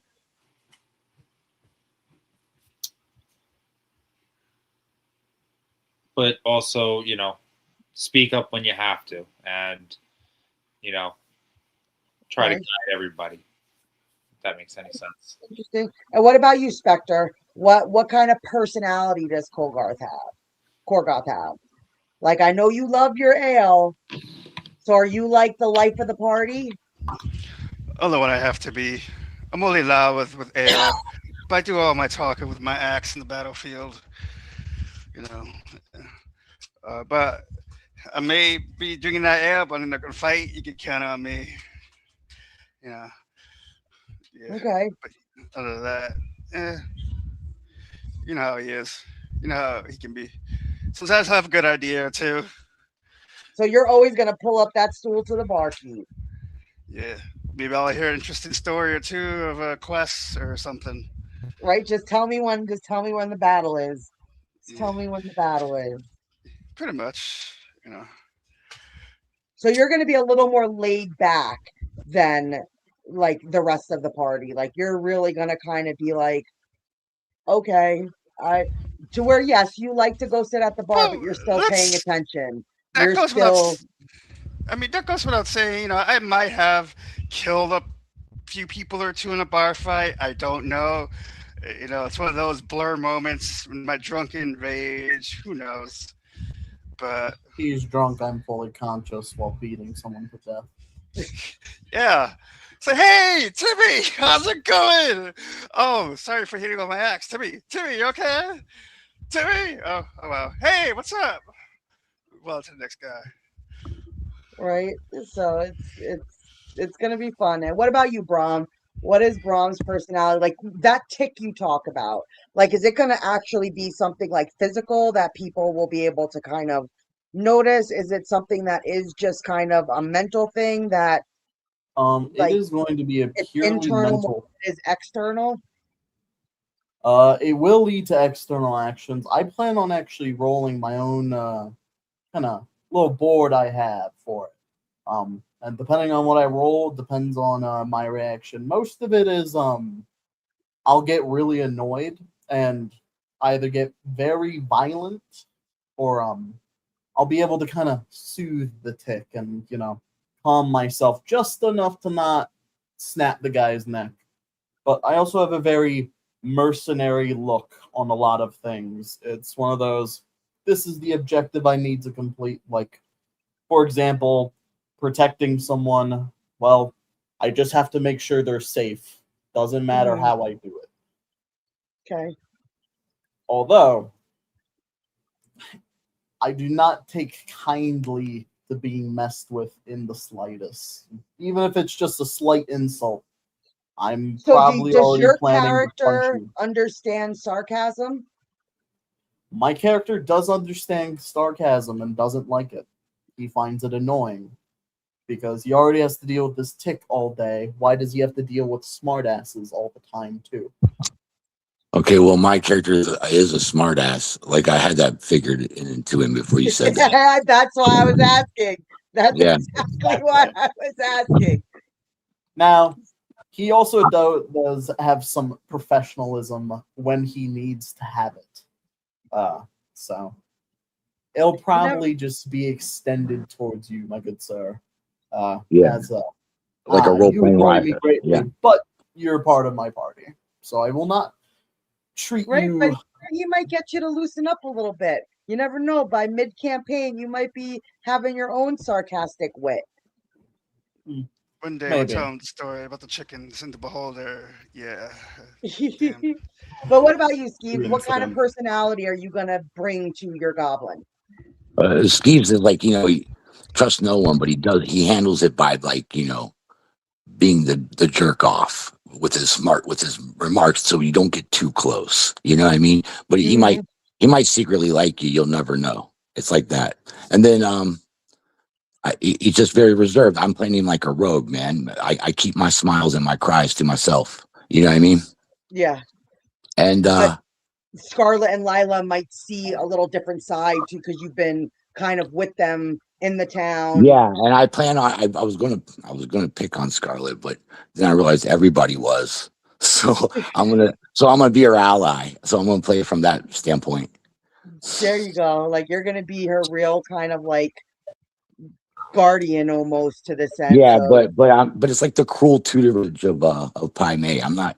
yeah. And I will give I you smack you in some the back of the head and say, information, and I yeah. will give you some information that will help with that.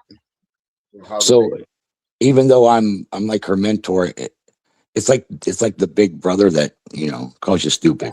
It's like that. You know what I Yeah, mean? well, basically how I pulled in these different races was I made like there's a refugee town village like within my world that people are able to escape to from the Forgotten Realms because of maybe something Abraxas has had his hand in So to is it through a destroy their portal? town, destroy their village. Or is that revealing too much? Is it like through a portal or something? We'll find out. I'm sorry. Yeah, it's most likely they're primarily portal traffic. travel is what's within my world. Okay. And that's known. Like Okay.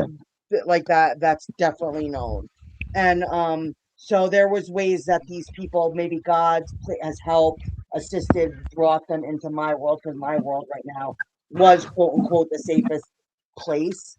So there's one village where there's a meld of different Forgotten Realm races that kind of have come together, and it's within the world, but it's hidden. So people within my world don't really know it exists.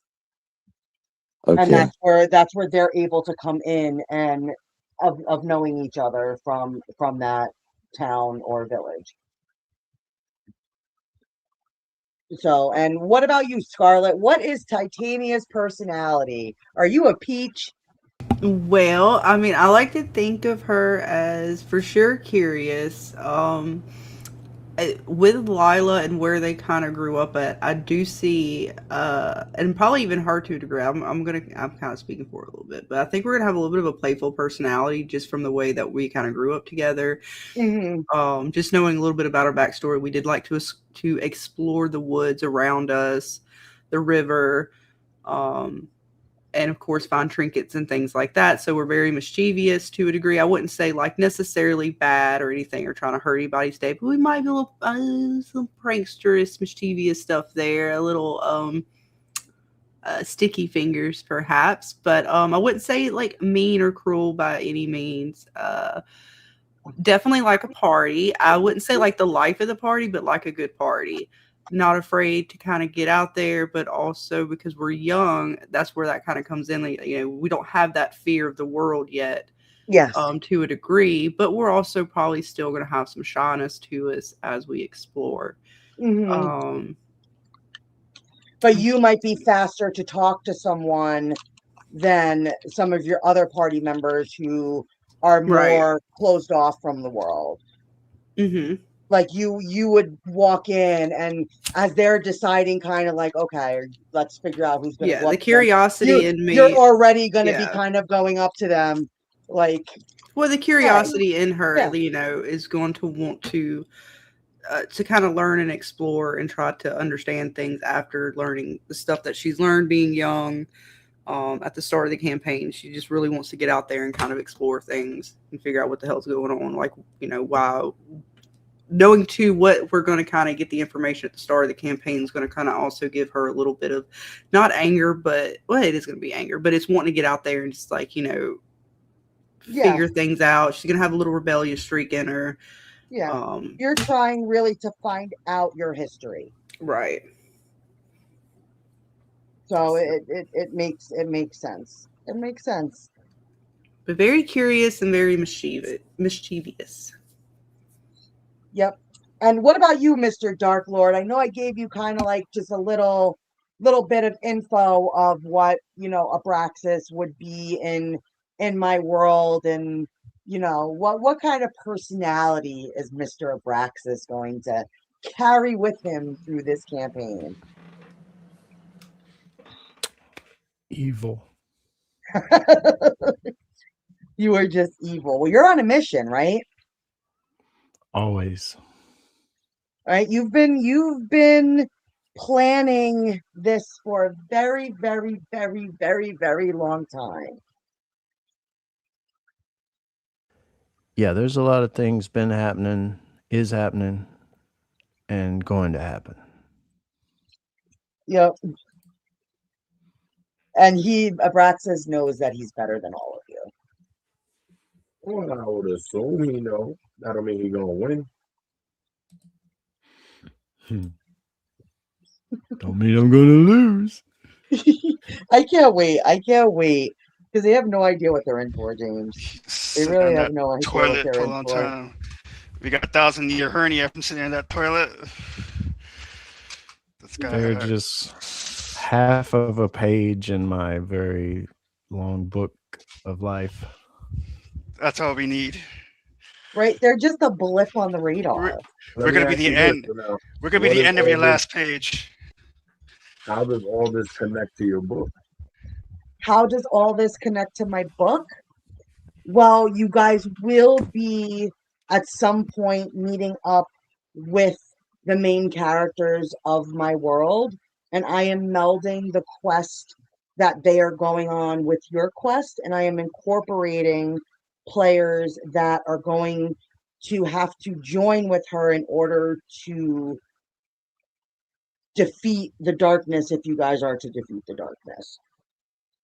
So you will be joining forces with the characters of my world and my book and melding it into a, so it basically, it's going to be a different story for this campaign so that it doesn't spoil the things of my book. So when you read my book, it's going to be just different, a whole different way, because you might, with you guys playing now, to get to that end point, you guys might do things totally different than my main character would in the book. You might go to a different town. You guys are going to take a different path. Well, that's why I asked that question. Is it going to be a situation that if and when they buy your book and read your book, they're going to see spots or holes in your book where they would realize, oh shit, that was the quest they did in the. That's a good question. I was thinking about that, and I didn't know if I wanted to do it that way, to incorporate the campaign like that. So I'm still debating on whether I'm going to do some form of rewrite and let that. I actually think that would be supremely interesting. Let Not that be an necessarily, option. not necessarily. I've been thinking about it. Not necessarily showing it in your book per se, but leaving the whole to like Nissa and their travels come across a town that we might have just fucked shit up in. You know what I'm saying? Yes. Yes. Nissa getting messages when that time comes that we're assisting in this. You know what I'm saying? I was definitely thinking about that. Again, because it don't make sense unless you're talking about book 2 or 3 where we actually. I just have to be very careful, because when it comes to D&D and Forgotten Realms, I think of it like a copyright. Like, there are going to be certain things that once I become published, I am not going to be able to connect to my physical world because I'm not published through Forgotten Realms and don't have the permission to do so. Yeah, exactly. You couldn't have a beholder, for example. You wouldn't be allowed to use that. Correct. Yeah. All of your characters I can use because You they're can use a goblin because it's in everything. Right. Exactly. All the characters that you created, will be owned under my company when it comes to my world and my book.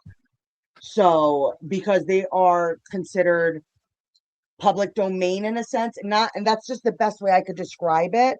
Like, Forgotten Realms does not own elves. They don't own, but I can't use law. Yeah, that's mythology. And they can't own anything like, so for example, you can use an owlbear because you can't just cram 2 words together and say trademark it. So correct. So that's why everybody has an owlbear too. You know what I mean? Yeah. So they're like your Tarask. I will not be able to reference that or use that. Well, we could also adjust those names instead of That's what I was telling you. Absolutely. As long as we somewhat create it to where it's not using anything from the Forgotten Realms, library, so to speak, that they own, that they have the right even though allegedly, we're gonna say allegedly, Forgotten Realms is very loose with it. That's why there's a lot of D&D streams and stuff like that. Using anything D&D is Forgotten Realms. Yes. And there's a lot of D&D streams, even Critical Role. Critical Role is a very huge. Yes, D&D Critical stream. Role has a partnership with them though. They have the license to do. They have the license. To do that. Yeah, well, it almost kind of did, because they were enough high enough in the food chain to be able to contact them and get that permission. Yeah, they renegotiated it just recently too, like a couple from the years jump, ago. the jump.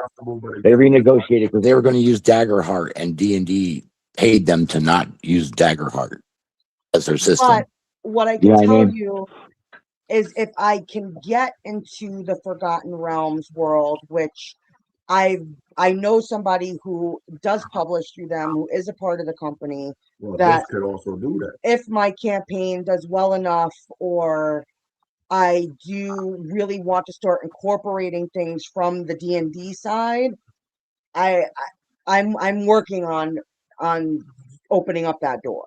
I'm just not there yet.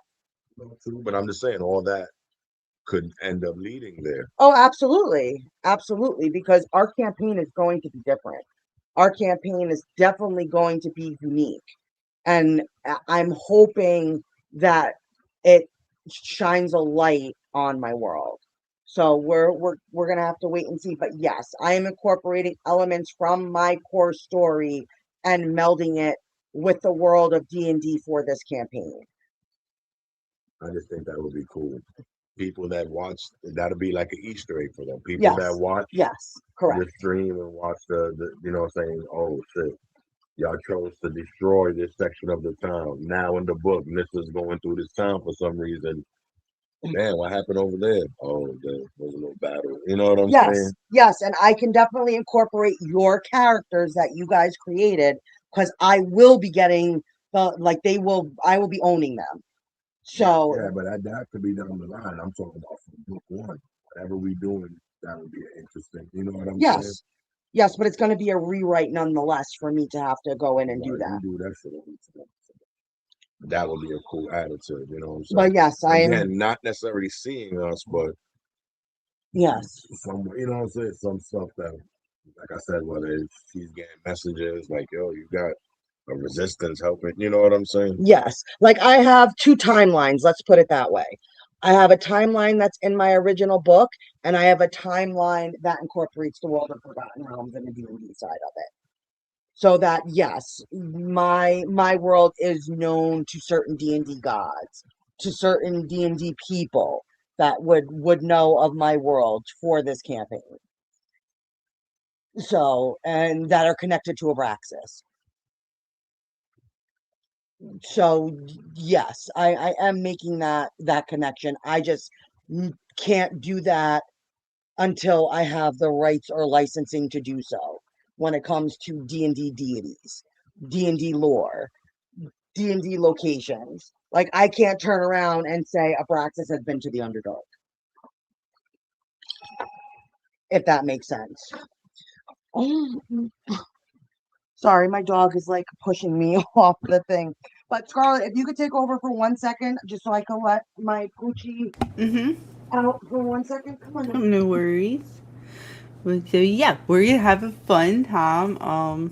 Again, with the way our group is gonna have to come together. I know y'all were kind of talking about that a little bit earlier. That is going to be a very interesting situation. Even just how Dana's going to work it, because we don't fully know how that's going to happen yet. She's still going to have to kind of write that in. We kind of know a little bit, but now with Great Gold joining as well, and you not being very friendly with dragons, I'm really kind of curious to see how our great leader is going to, because however we run into each other, which from my understanding is not going to, y'all are looking for us.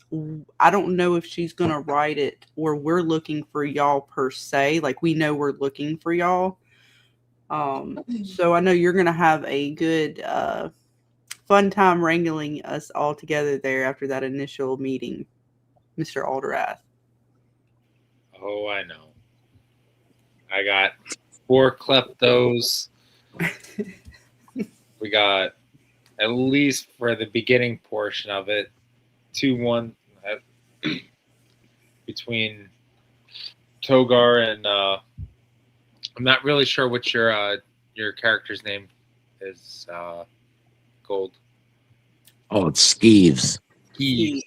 I know. I still got to get used to everybody's names too. That's going to be fun. I'll post it in the thing.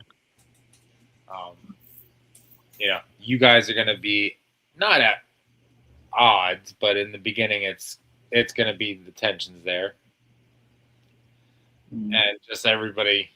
Yeah, it's going to be fun. Right. And depending on, I really am curious, because if Dana allows certain things, I know you guys, like, for my character anyways, if I do start to do things like sleepwalking or even just like going into some kind of sleep state during the day as the campaign goes, like some kind of daydreaming thing. That's going to be fun if we're in the middle of a battle.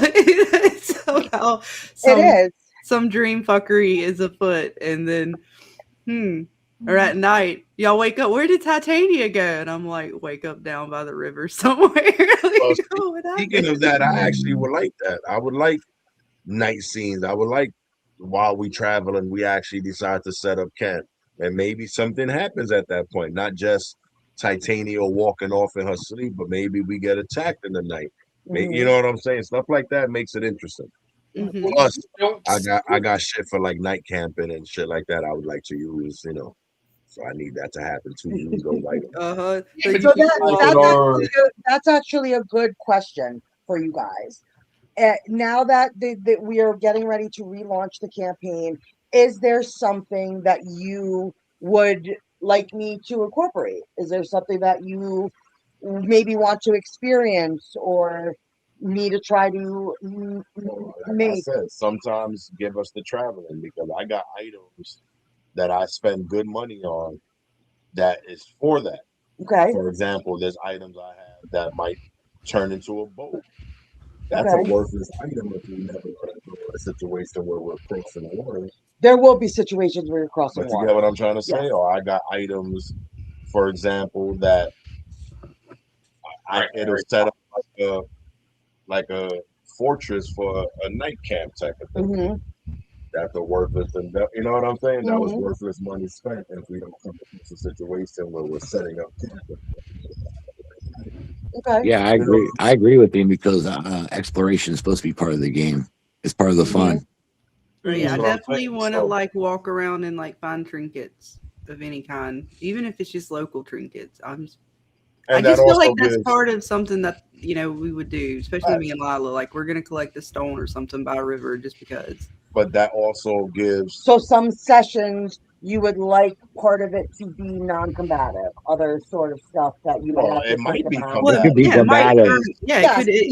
Say me and Lila go down to the river and we're just doing our thing, and then there's something in the river and we're not paying attention. Well, we might get attacked. That could lead to certain things. I just don't want. If you're interested, Dana, I'm not trying to push it on you. I have an exploration system that I've made up. I could send it to you in a DM if you want to look at it. Sure. Go ahead. You roll a die. You roll a die. The skinny of it is you roll a die depending on the area. So if you're on the King's Road, you roll a D8 because it's safe. And if you get a 1, then there's an encounter. But if you're like in the wilderness, you roll a D6. So you have a higher chance of getting a 1. Now, if you're in an extremely dangerous area, you roll a D4. And if you go, let's say like the reason the area is dangerous is because it's orcs are there. So we go find the orc camp and we destroy it. We revert it back to a D6. So you feel like you're like fixing the world. That's interesting. Yes, please. If you like that, I can send it to you. Yes, I would definitely like to. I just didn't want it to be like, okay, we did something in this town, or we did something in this dungeon, and then it's like a fast travel. No, I want to. You want to go through the actual travel. Yeah, because in that travel, that okay, it might take 3 days, and that 3 days, something can happen. Whether it be something to take us off course, maybe something happened that we have to help somebody in the in this travel. Maybe we get attacked. Maybe a Braxton's dumbass sends some shit at us in the middle of the night. Yeah, but again, like we're trying to hurry up, and there's this poor person on the side of the road ask for our help, and we tell them, "No, we ain't got time for you." And then later down the line, you bring that person back, and you're like, "Remember when you didn't help me, bitch?" Exactly, all that, you know what I'm saying? But the point is, it also adds the fact that I get to use shit that I have in my pocket that I spend money on. So. Yeah. Right. So, you want to make sure Dana, that it's because he spent that money. Yeah. So, like, when you're moving forward in the campaign, you would like to see more aspects of the travel into it and maybe incorporate the portals if you want to go back. It must still deal with portals? They still will be incorporated in the game. But I'm saying, like, for example, I have a Nightmare of Steve. What good is having a horse if we, you know what I'm saying, if we're not traveling? Okay, good to know. Good to know. Anybody else? Could I get some more spices? for your owls too. Yep, for owl, wolf, maybe elf, barbarian. What? I will Why make me? sure that that Jackson make sure you have a nice array of spices. I'm gonna say one thing: if you try and cook me, my meat's gonna be tough, not That's tender. a fact. I'm I'm all still slim. muscle. I'm all slim and wiry. My shit got to be like a soup.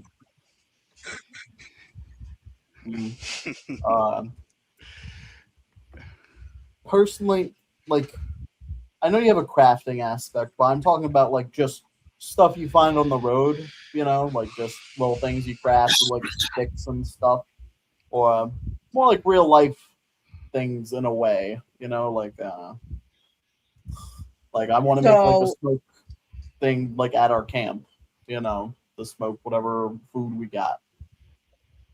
correct. So you might want to have to go out and hunt for your dinner Exactly. Maybe because your hunting is part of your your jam. Like that's part of your Yeah. who you are. Is Well, the And that hunt. makes I sense because craft a lot of things out of the kills I do kill, and incorporate them either just as like fashion or like I'll actually use the item. But that's just me personally. no, but that makes sense because there might come a point that we're stopping, setting up camp, and we're eating. We're stopping, we're setting up camp, and while we're cooking or while we're bullshitting, and while Lila and them is going down doing whatever they doing, he might decide to craft something. You know what I'm saying? That gives us the time to use those skills, utilize those things that we might not. Also, I would also like. I remember the last time we set up the game. Possibly when we do these things in these towns, maybe we get property. We can use money to buy property. We can do things Yes, with. I will be doing that again. I will be doing that I thought again. that was pretty cool. And another thing Yeah, I I wanted asked to that earlier. yeah, That another was a thing I good wanted idea. to ask you guys is if you want me to reincorporate the reward sheet. So instead of putting things and scattered in chests at the end of a big, you know, a big oh my god, the words are Are escaping you me. are you gonna bring back the man of riddles? I cannot confirm nor deny that at this time. So yeah, you are. Yeah. Don't Exactly. bullshit. That's Don't DM speak bullshit. for. I'll probably I edit in like cannot confirm nor deny. This isn't X Files, okay, Scully? I I appreciate it. understand her Yeah. language, guys. I also Yeah. speak DM. I Right. peeped It'll it. probably But as be far as later. like the rewards, are we gonna? I think you're saying, do we want to go again where we get to roll for the rewards, or we get Correct. to Like you pick the numbers, like combine one through and 100. conquer amongst what's in the chest and hope you get the right chest? Correct. Because I last campaign you guys chose the reward sheet. I kind of like the rewards sheet. You know me, I You love don't get it rewards. as often, but when I bring it in, you roll and get to pick. So basically, Great Gold, what the reward sheet is, instead of putting more chest or more treasure on the board itself, at the end of like a big kind of milestone, I do a reward sheet and they roll a d4, and depending on the number that they roll, that's how many numbers they get to pick between 1 to 100, and they could range from anything from 5 gold pieces to a fee. Oh, okay. It was just something different that I incorporated because they just wanted to do something different when it came to like the rewards or finding stuff. So I was just wondering if this campaign, do you guys want that again, or do you want to try something different and go strictly board basis, to where the rewards are out there, you got to find them. I like either way. I like the going out there and find them too because it's just fun. Yeah. I have two things to say about it. I say that the reward sheet is fun, but if we're trying to encourage more exploration, Yeah, I you think can kill two birds with one switch over stone. to. But here's the thing: you could technically do both. It's just like I can really in big a really dungeons. big kind of. Well, what you could do is that you could place chests or items of that sort, and then when we get to that point, it's the reward. It's the reward. Yeah, Dana. It's called a sandbox. Just make a Yeah. sandbox. Yeah. Okay.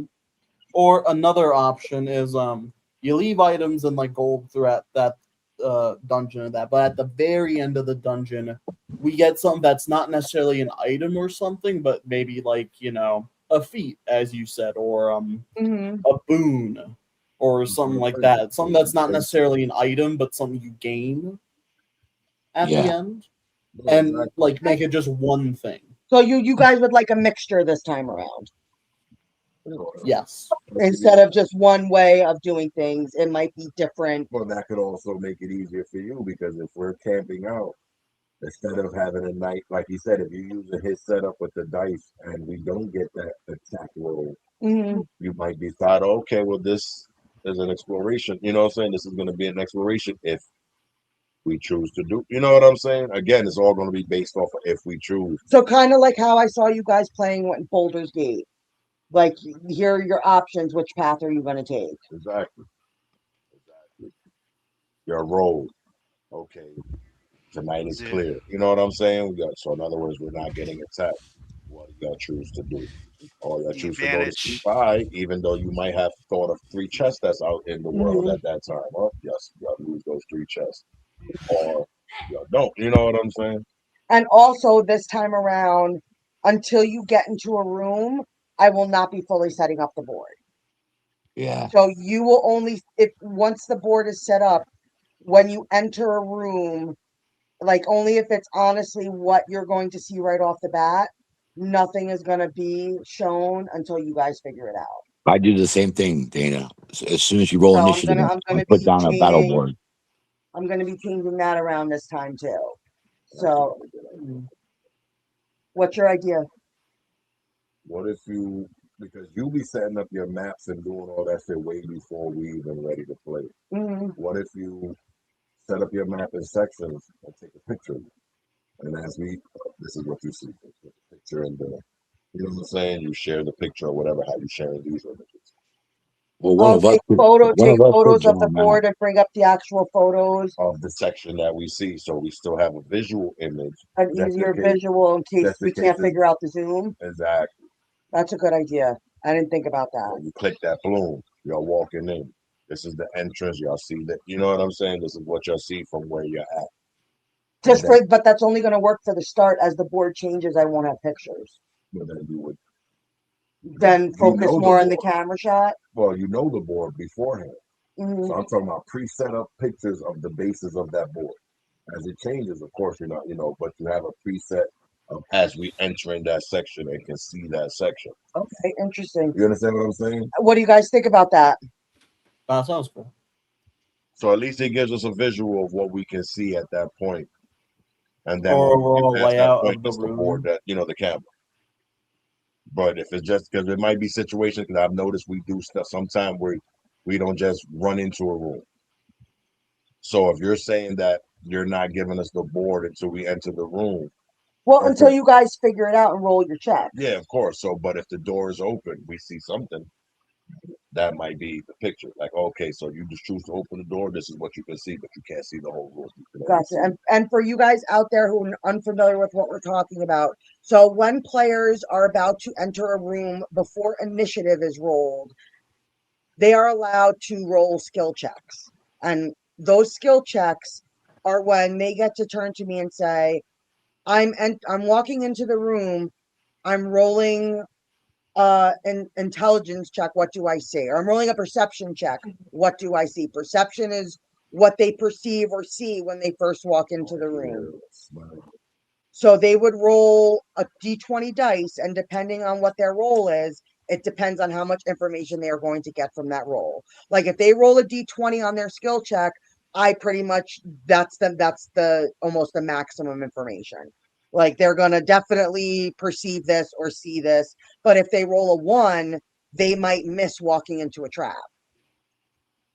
So they're able to roll skill checks to have questions about the room and what they see. So Scarlett might walk into the room If you want to give an example of like what would you ask me, Scarlett, right before I'm saying you're about to enter this room? All right, so depending on where we're at, let's say we know we're, I don't know, in a dungeon. I know Yeah. it's a dungeon, so I'm gonna, well, to be fair, my first check is gonna be for traps at the door. Mhm. But after we've cleared traps and we're looking into the room, I'm gonna look and say, what do I see in the room? Is there a light source in the room? Is there any sort of distinguishing markings on the walls? I'm trying to think of something else. Is there any kind of like orbs or any chest? Can I see anything like that in the room from where I'm at? Do I see any monsters or enemies in the room from where I'm at? Depending on how much you allow me to ask on that You'll question. see, and that's her character. Well, I might enter and ask about magical things. That's Do why I you sense- all have an opportunity to do Exactly. skill Do I checks. sense magic? Do I, Mhm. where does it come from? Do I know what kind of magic it is? You know what Yeah. I'm saying? Well, there's also Yeah. intelligence check, in situations that's, of that nature is just different because I have my magical side. Yes. So intelligence, there's in the skill checks, there's intelligence, this is just to name a few: perception, arcane, there is religion, history, dungeoneering, and each of these different things get different answers. So depending on what they ask, that is what I will answer. So they will, if Miguel's asking me, do I sense magic? I would tell him to roll an Arcana check. If Scarlett's asking me, do I recognize? They come up to a wall that has markings on it. Scarlett asks me, do I recognize the marking? That might be a religion or a history check, depending on which way I'm going to go with it. For me to then turn around and tell them, yes, you do recognize them or you don't recognize them. So that's how they are able to gather information. And once we know there's no monsters in the room, then I asked Dana, can I go along the wall, feel for any hidden stones or like pull on the bookcase?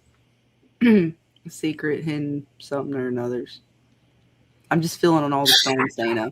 Can I push this one? Well, yeah, you'll have a rogue with you. You should have the rogue check for secret doors. I'm just saying, I want to touch. Well, yeah, each of you in your roles that you play. He said no, Dexter, she did it to us before. There was hidden compartments and shit. I'm like, and you guys are going to be better skilled at certain things than others. I'm pulling that candlestick and I'm looking around that fireplace. And that's when it comes to Alderav to utilize us in the fashion that yes he sees fit. Yeah. Yeah. He might come into the room and be like, okay, you know what? Roll, test for traps. You know what I'm saying? Togar, test for magic. You know what I'm saying? He might, that depends on how he plans to do that. Mm-hmm. And that's something you guys have to come together and discuss as well. So my only kind of concern with not having the board set up is timing. Because I know the last part of the game or the last session, it's kind of always plagued us is yeah. But that's why the idea works, because of the fact that your board can be fully set up. You're just not showing us. You're giving us the image. When we walk in there, you can have the camera facing what you want us to see at that point. Mm-hmm. But the image is what we see. Mm-hmm. We're working off that image, so we're not seeing the whole board. Yeah. Yeah, great goal. That one thing that they definitely have to hone in their skills in are getting through battles. And diplomacy. They could be very indecisive. And I know Alderath is going to really he's going to step up a little more now that he's played with you guys and done stuff. He's going to be more vocal about stuff. But you guys are and this has been going back in the day to when we first started to playing. You guys are an indecisive bunch. They can never figure out, okay, there's a door in front of you. What do you do? They literally can't figure out, okay, what are we going to do? Oh, I okay. Well, object. I am I'm not very like that. decisive when I want to punch someone. All right. So that's something you guys are going to really have to sit down and figure out. And that's why we're going to do some off live stream games, and the stream is kind of laggy. Yeah, and mine seemed to be the other night too. I think that, and I've noticed that on other people's. Ignore him. Just I was ignore good. him. I was gonna say because if it is, I've noticed that on YouTube He's streams in general lately. But that I guess it's, must be me. he's just. Yeah, I need to talk to him. not a reliable source. No, but that is, if it is, it could be just a thing lately. I have noticed that it's not just us. I have Based noticed off on of other what Dana was streams. saying, I think we just have to But who knows? play our character. You know what I'm saying? I think where we have tend to have the issue is we'll all sit there and throw out ideas and then decide on something. Maybe we don't do that. Maybe we play your character the way what your character would do. Yeah. And sorry to say this, Alderav, that's why you're gonna have to play your character, and you might have to rein that Wrangle. shit in. You know You what would I'm be saying? wrangling some But crazy what folks. exactly? But what that does is it allows it to be faster. If Titania is nosy, so to speak, for a better Mm-hmm. word, so she might run up and look at shit. Let her run up and look at shit. Do what you're gonna do, because then it's done. The move is done. We're moving forward in the game. You know what I'm saying? And if you're doing something stupid, not trying to, saying you are, but if you're doing something stupid, that's Alderev's job to be like, yo, wait, back up. We do, you know what I'm saying? But again, we're all doing something. We're moving forward in the game instead of just throwing idea after idea after idea, coming to a conclusion and then doing it.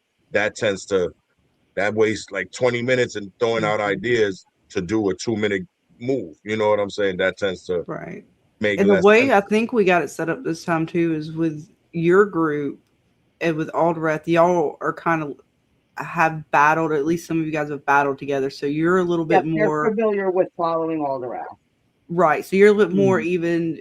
So it's the thing that's going to come in is when we bring me and Lila and us kind of coming in there with you guys, like we're going to be the ones that may Are not the hesitant ones. follow suit as easily. We're Correct. not just going to listen to orders. We're not just going to do what you say.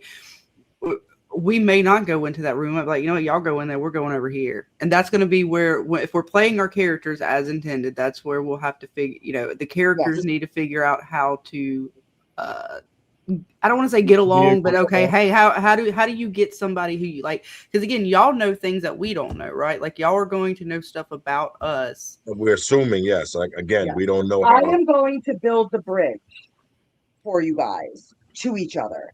It's going to be up to you how you take it. But yes, and basically the gist is it's going to be 4 soldiers and then 3 non-soldiers, so to speak. So Not we saying may you're like not this first warriors. couple campaign or the first couple battles or whatever things we get into, like you said, we're not going to may not listen. We're going to move forward, but because we didn't listen, there's consequences, right? Dana talks about that. So I go in there and I'm like, no, I want to go do this. I'm going to do it. Well, hopefully it works out for me. If it doesn't, and there's a consequence, that's a learning for my character to say, okay, well, maybe I should have listened to the leader and I should have followed suit, and that trust gets built within us. Correct. Messing up, so to speak. Correct. Which is also what I was saying about with Skeeve. Me being a drow, I see a goblin. Y'all walking with a stupid ass goblin. But like he said, if he's playing his character properly, just being around him and seeing his differences and how he act, that's gonna make me change my idea on at least this goblin. You know what I'm saying? Maybe not all goblins, but this one is different. You know what I'm saying? There's exceptions to every rule. That's a Also, fact. how I plan on running myself in combat, or how I was going to try and do, is I am kind of a jack of all trades. I could tank, I could do decent damage, I could protect. I plan on just doing whatever I need to do, or whatever, like, if I'm given a direction, I will go that way.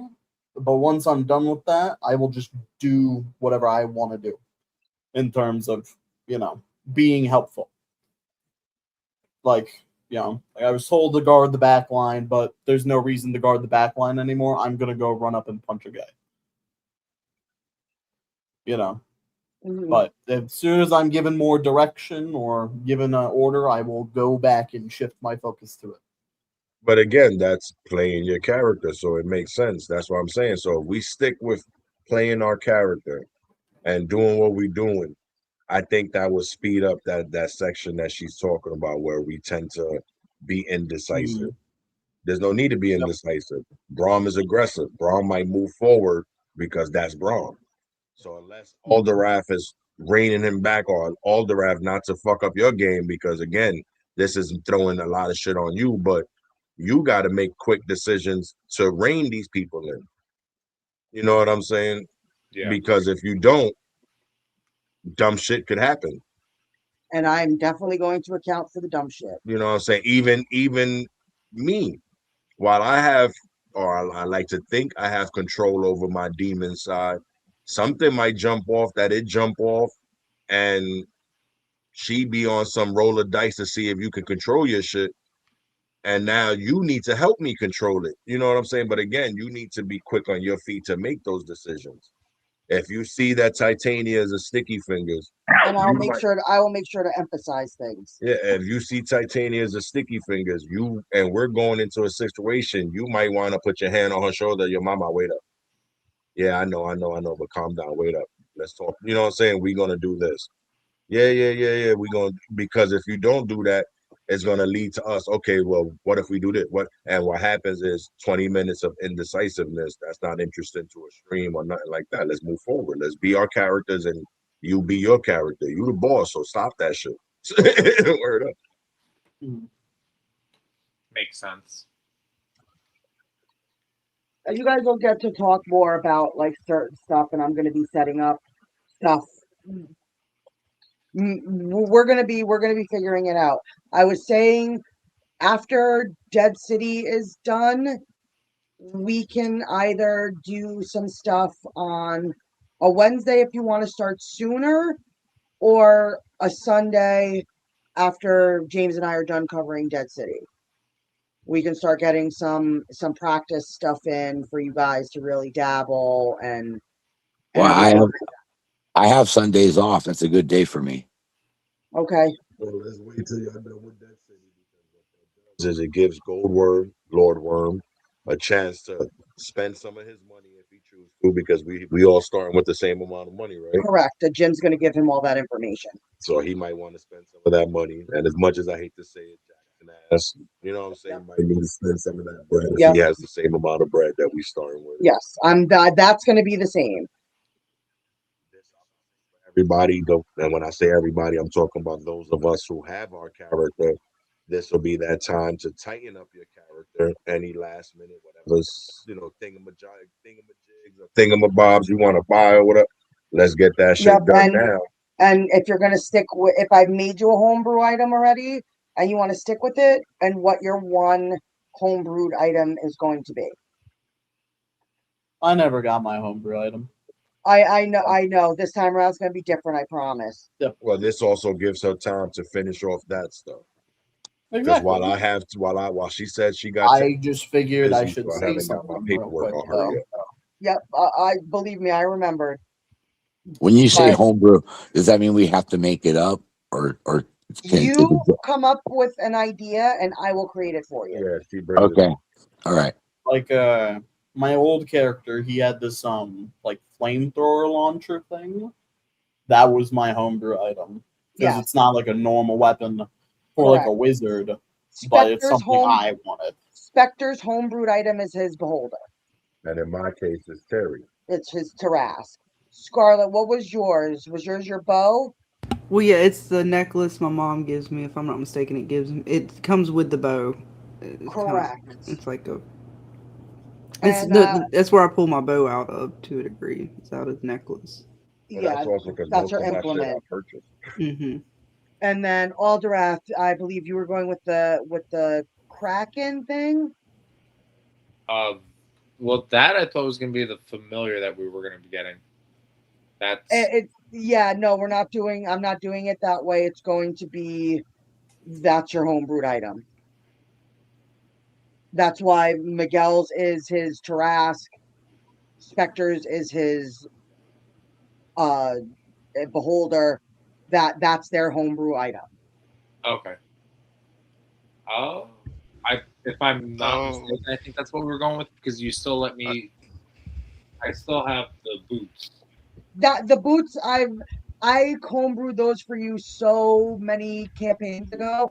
I don't consider them your homebrew item. I consider them part of your armor. Okay. So then, yeah, but that I'm not gonna get until we get to level 10, if I remember correctly. Nope, this is what the one you're going to start with. No, the Kraken. I'm not gonna be getting that until. Well, I figured if you wanted to do that still, once I unlock the enchanted crystals, I was going to tell you how to build it through that way. Okay, I mean we could talk about it. Doesn't matter to me. Yeah, just 'cause I figured that would make it easier. Okay. That would make it easier. Just because the Tarask and the Beholder are so powerful that I wasn't going to also agree to give them a homebrew item. Which makes sense as well. You know, but if you want a familiar, like how how Lila and Scarlet kind of have like the wolves type of setup, something that's still, it's not extremely, and do a homebrewed item, that is definitely something I can work with you with. That's why I got all of those. Just like then your familiar is just not going to be as strong as a fucking Beholder or a Tarask. But they still have limitations on them for now. Like they have to, that has to level up with them. Yes, made that very clear. It's like their Pokemon. That's why my backstory there is Pokemon. Yeah, so that kind of does that. But I will be opening up the enchanting crystals again. So you guys pretty much have so many things that you could do with that this is just to start off the game. You know, because you guys have been adventuring. You guys are not so new like Scarlet and No, as I said, you basically have you would assume that we've been, at least the four of us has been together since that battle and we were told to move. So we might have been together correct. 5, 10 years, you know what I'm saying? Correct. In preparation for what we was taking for.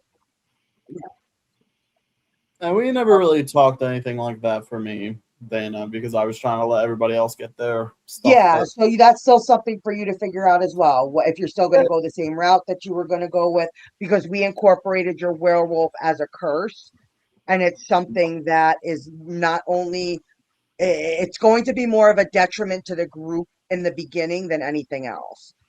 Because like Scarlet not knowing if she sleepwalks, if she does something, dealing with that, your demon side, you know, dealing with that.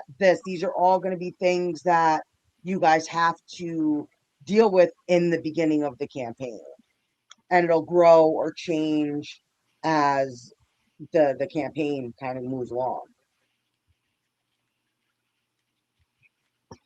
And that's where that connection is. But again, that's what I meant. I think if we play our characters and decide so if there's an encounter, play as your character. Do what your character would do. Whatever that might be. Again, using Braum as an example. Braum and Korgoth tend to be aggressive. Even Alderath tend to be a little aggressive. So they might rush forward in an encounter. But as far as the rest of us, we gotta fill in those gaps, but do what we do so we can move forward and as far as the game goes.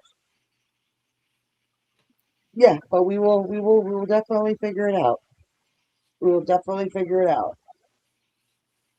But we have been going for what, like 2.5 hours now. We've discussed a lot, and we will most likely be back next Saturday. But I'll have some more things lined up for like talk and what we're going to talk about and everything like that. This was just kind of like another one of those. Hey, we could do a bullshit one time next Just Saturday if everybody's in. Just maybe we'll see. We'll see. It all depends on a few things and getting people in place. But I want to thank everybody for hanging out with us tonight, for listening to just all of our D&D talk and getting ready with us as the campaign is going to begin. I know, James, you typically hop off, but anybody else who wants to stay behind after the stream, we can discuss a few more things once we finish up here. But any final words before we say goodnight to everybody?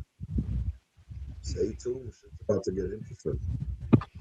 I have to come up with a different fireball to end every stream with instead of fireball.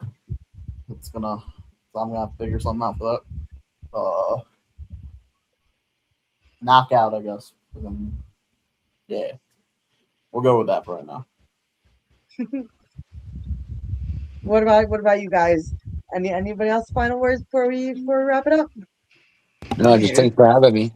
Yeah. Yes, but Great Gold, if you wanna just stay behind before, like, don't Yeah, I leave will. when the stream ends, just so I could talk to you guys about a few things. But any fine words, Mr. Dark Lord, Mr. Abraxas, before you bid us adieu? I welcome the challenge.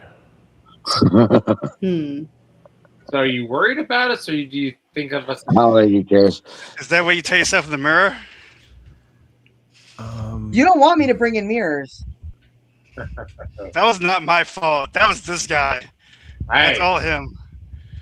They're gonna bring that up again. But Do not tempt me with a good time. do you remember how to do that? Huh? Do you? You guys never know what the fuck to do with mirrors. No, I look at. Well, the mirror. obviously you stare into them. All of And then you see- are dire souls, but Alderath, I think you will hate me even more than you do now once the game begins.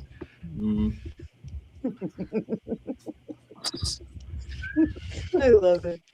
Nice love cigar. it. Yes, thank you very much, and stay tuned. We have so much going on. But Scarlett, before I wrap it up, what are you getting yourself into this week? I'm probably gonna play some more Gears of War 5. I know we're gonna have some fun back in talking from with Jerry coming up. I don't know which Monday we're gonna do that yet. So stay tuned for that. But otherwise, we'll probably be sticking to games for now. I think they dropped some stuff for Yellow Jackets. Yes. For what, later this year, around November. This is the last season on that, right? That's wrapping up. Yeah. I think, James, you said November, end of November, right? What are we talking about? Yellow Jackets? Oh yeah, November 29th, I think it was, something like that. All right, nice. So yeah, so we'll be looking forward to that. But mostly games right now. We'll do some more From talk. Might even do some Yellow Jackets talk, or at least just talk about the trailer and see what other little bits are out there floating about the season. But mostly be Mondays and Friday nights. We might do a Wednesday. Like I might do some day streams. We'll just see how some things work out. Awesome. And what about you, James? What's the plan? I know we got Dead City Sunday night and Tuesday. Yep, Dead City episode review Sunday night after it airs. Tuesdays usually the trailer for the next episode. Thursdays are usually open. This Thursday, my nephew has a football game I might go see, so I might do something on Wednesday night. Maybe Silo. Nice. I know we're gonna get together, and I'm itching for a tier list. I'm itching. I know we were talking about doing some tier lists. Yeah, and I was talking at one point. I don't know who to. I forget. Probably you, Dana. But about creating shows, like changing the channel and making shows and stuff. One show may be just tier lists. Oh, James. Dun, dun, dun. Oh, I knew I loved you for a reason. Call that shit the countdown. I knew I loved James for a reason. That'll be fun. I'm always, I will never say no to a good tier list. And I like that, Great Goal. We might do some tier lists here for just some Dungeons and Dragons stuff. Like races and, classes, and see how you guys. What's up, Billy? You can technically do it for all the shows you cover, Yo, we've done that actually. I think we did that, Scarlett, right? Did we rank shows at one point? But I think they were shows that finished. Oh, I know on your channel, was it Oh, we did just a I can't remember which stream it was for, but we did one where we kind of ranked. It was like looking back at our channel or something like that, or your Yes. channels. New, And wasn't it? I think it was last New Year's. yeah, it was something like that, and we ranked the stuff that we had covered, or at least Yes. between the two of us. I think we ranked Yeah. everything. No, we with James. I think we did it Yeah. with James to Mhm. celebrate like our year kind of friendiversary, And it was like look back at the the memories. right? All the stuff that we covered together. Hmm. But We've done yeah, other ones. We did we try to rank movies at one point. We did them by decade. We even did them by like slasher, zombie. yeah, we did so many, so Um, many. Well, that's yeah. how. Yeah, we did it. All of us are dead. Death tier list. We did horror movies, horror icons. Hmm. That's the shit that Abraxas was eating. Possibly. But what about you, Mr. Dark Elf? What do you got in the works? Well, we got the Midnight Lore Society coming up in a couple of weeks. We almost finished with that book, which is actually pretty good. Just And you do wrapping up. that with Jen the teacher? Yeah, Jen the teacher, Rain, and Jackson pop up on that. We actually got to do another episode of Behind the Lens with Jackson. That's probably going to be coming up soon. What is that about? That's basically American Gods. We're going to be wrapping up on season 2 and the mythology behind that. Mm-hmm. And also, like Scarlett, I'm probably going to be throwing in some sprinkles of gaming here and there now that I got the Elgato and everything is set up and ready to go. Okay. Nice. I know she said you could always join for Gears of War if she ever pops on. That's a fun game. I don't think I've Is ever that seen you play that. cross-platform? I have to look at it because I was doing Gears of War 5, and I got it from the Game Pass off Xbox. Great Gold, is it cross-platform? I have Is to it go what? look Is it cross-platform? Like you could have Crossplay. it Let me play go on look. a Let me see. Oh, I I can don't go know. look. I don't know. I can look. It take me just a second. I gotta load up the Xbox app and see. It usually Because tells you. Scarlett playing the game again was just bringing back like the old memories. I hadn't played Gears of War in years. I know. And what about you, Yeah, it Spectre? is. I know It is you've been cross-platform. dabbling in some streams. Are you going to be getting back to some gaming streams and stuff? Yes and no. Yeah, there's a lot going on, but I was supposed to do a He-Man game, but that shit got held back because of the shitty movie low turnout. So, but I'll find something else. And you stream over there on Twitch or YouTube as well? YouTube, Twitch, Kick, and something else. I can't remember. Yes. You have to send me. I think I actually added your Twitch. Caroline, I don't know if you have Spectre's Twitch link. She doesn't. She did? Okay, that's why No, she Caroline doesn't. said. Oh, she doesn't? I don't think it's there. I have to if you don't, Caroline, let me know and I'll get you over Spectre's Twitch links. I don't know if I added that to the link sheet or not. But yeah, Gears 5 supports full crossplay between Xbox and PC. I don't know about Nice. the other one. Nice. And I know Mr. Rain the Overlord, we have some stuff that I'm going to be editing for you and Lila. You guys are hopefully going to start to dabble in building up some channels and some content. We had some fun filming some cooking challenges while we were down there together. Yes, it was very fun. It was, and as of now, you guys are 1 for 1. But you're gonna have to stay tuned and check out the content because it's gonna be fun. I'm gonna help you work on that stuff, and I know you want to do some D&D talk on your channel as well. Yep. So maybe we can do a tier list on your channel as well, just to let you dabble in a live stream, and we'll talk some D&D talk and stuff like that whenever you're ready. Yes, I still have a lot to set up with it, but that'll be fun. Yes, it will be, and I think you are going to do so good at character build stuff. Because I have to be honest with you, a lot of the content out there for 4th edition character build, it's you'd be so much better. It's non-existent practically. It you could find it. It's just outdated. It's very, it's like I think because it's coming back. 4E is I'm shocked with in the groups that I'm in Facebook with how many people are still playing fourth edition and are new to fourth edition and want to play. Well, like I said, I play 13th Age, and it's fourth edition system at its core. It has a few different features, but it's 4E, so it's like it's already like bleeding into other games. You know what I mean? Mm-hmm. Yeah, we'll definitely have to talk about that as well. And I know I want to dabble a little further into what you guys think of, the transition from tabletop to online. So I'm curious to hear what you guys are going to say about all that kind of stuff. But I know I am currently working on doing some more shorts. I'm going to be setting up the memberships for you guys. I'm going to have just like a TV tier and then like a D&D tier. So you guys will get special perks through like the D&D side if that's what you come to the channel for, and there'll be certain perks for the TV side of my channel as well. And then I'm in the process of finishing up my top 20 K-drama video. So it's my personal list of what I would consider my favorite Korean and Asian television series that if you were going to check out, I thoroughly think you would enjoy. And it's some of the stuff that we've covered here on this channel and some stuff that I'm going to be covering in the future and doing some breakdowns of. And just so you guys can see the Korean side of my channel, because a lot of you guys have come to me for my All of Us Are Dead stuff. And I can't wait to dabble back into the Korean side. And then All of Us Are Dead is premiering hopefully at the end of the year. So we will also be covering that here on my channel. And that's about it. That's what's going on in the collective.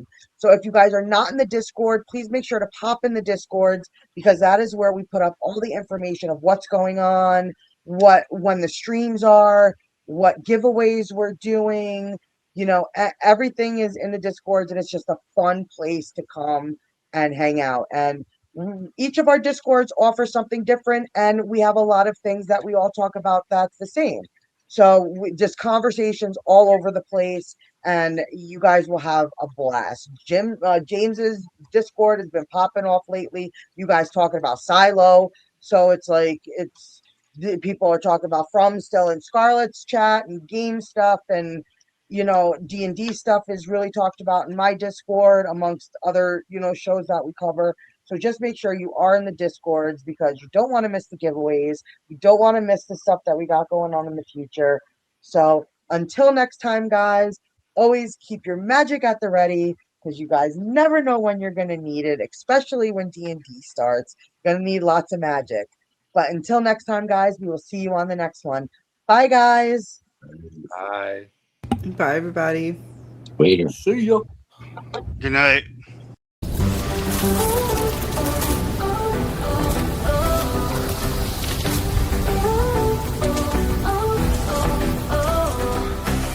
Through the wire winds, the shadows are calling. Frost in my breath as the night ignites. Ice in my veins, but my fire is burning. I ride the storm under silver lights. Witches brew, the night won't break us. Snow can't hide the path we take.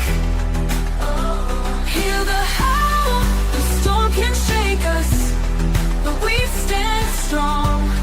We will not quake. Frozen skies and the moonlight's whisper. Magic flows through the winter air.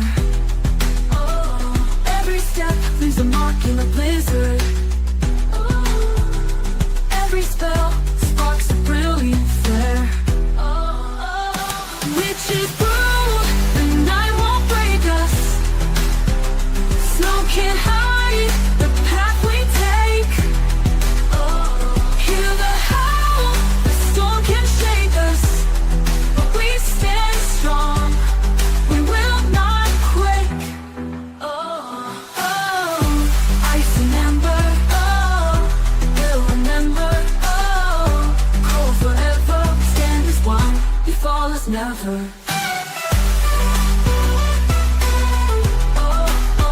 Always never.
stars are calling.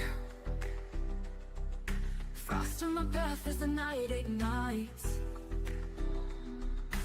Ice in my veins but my fire is burning. I ride the storm under silver lights.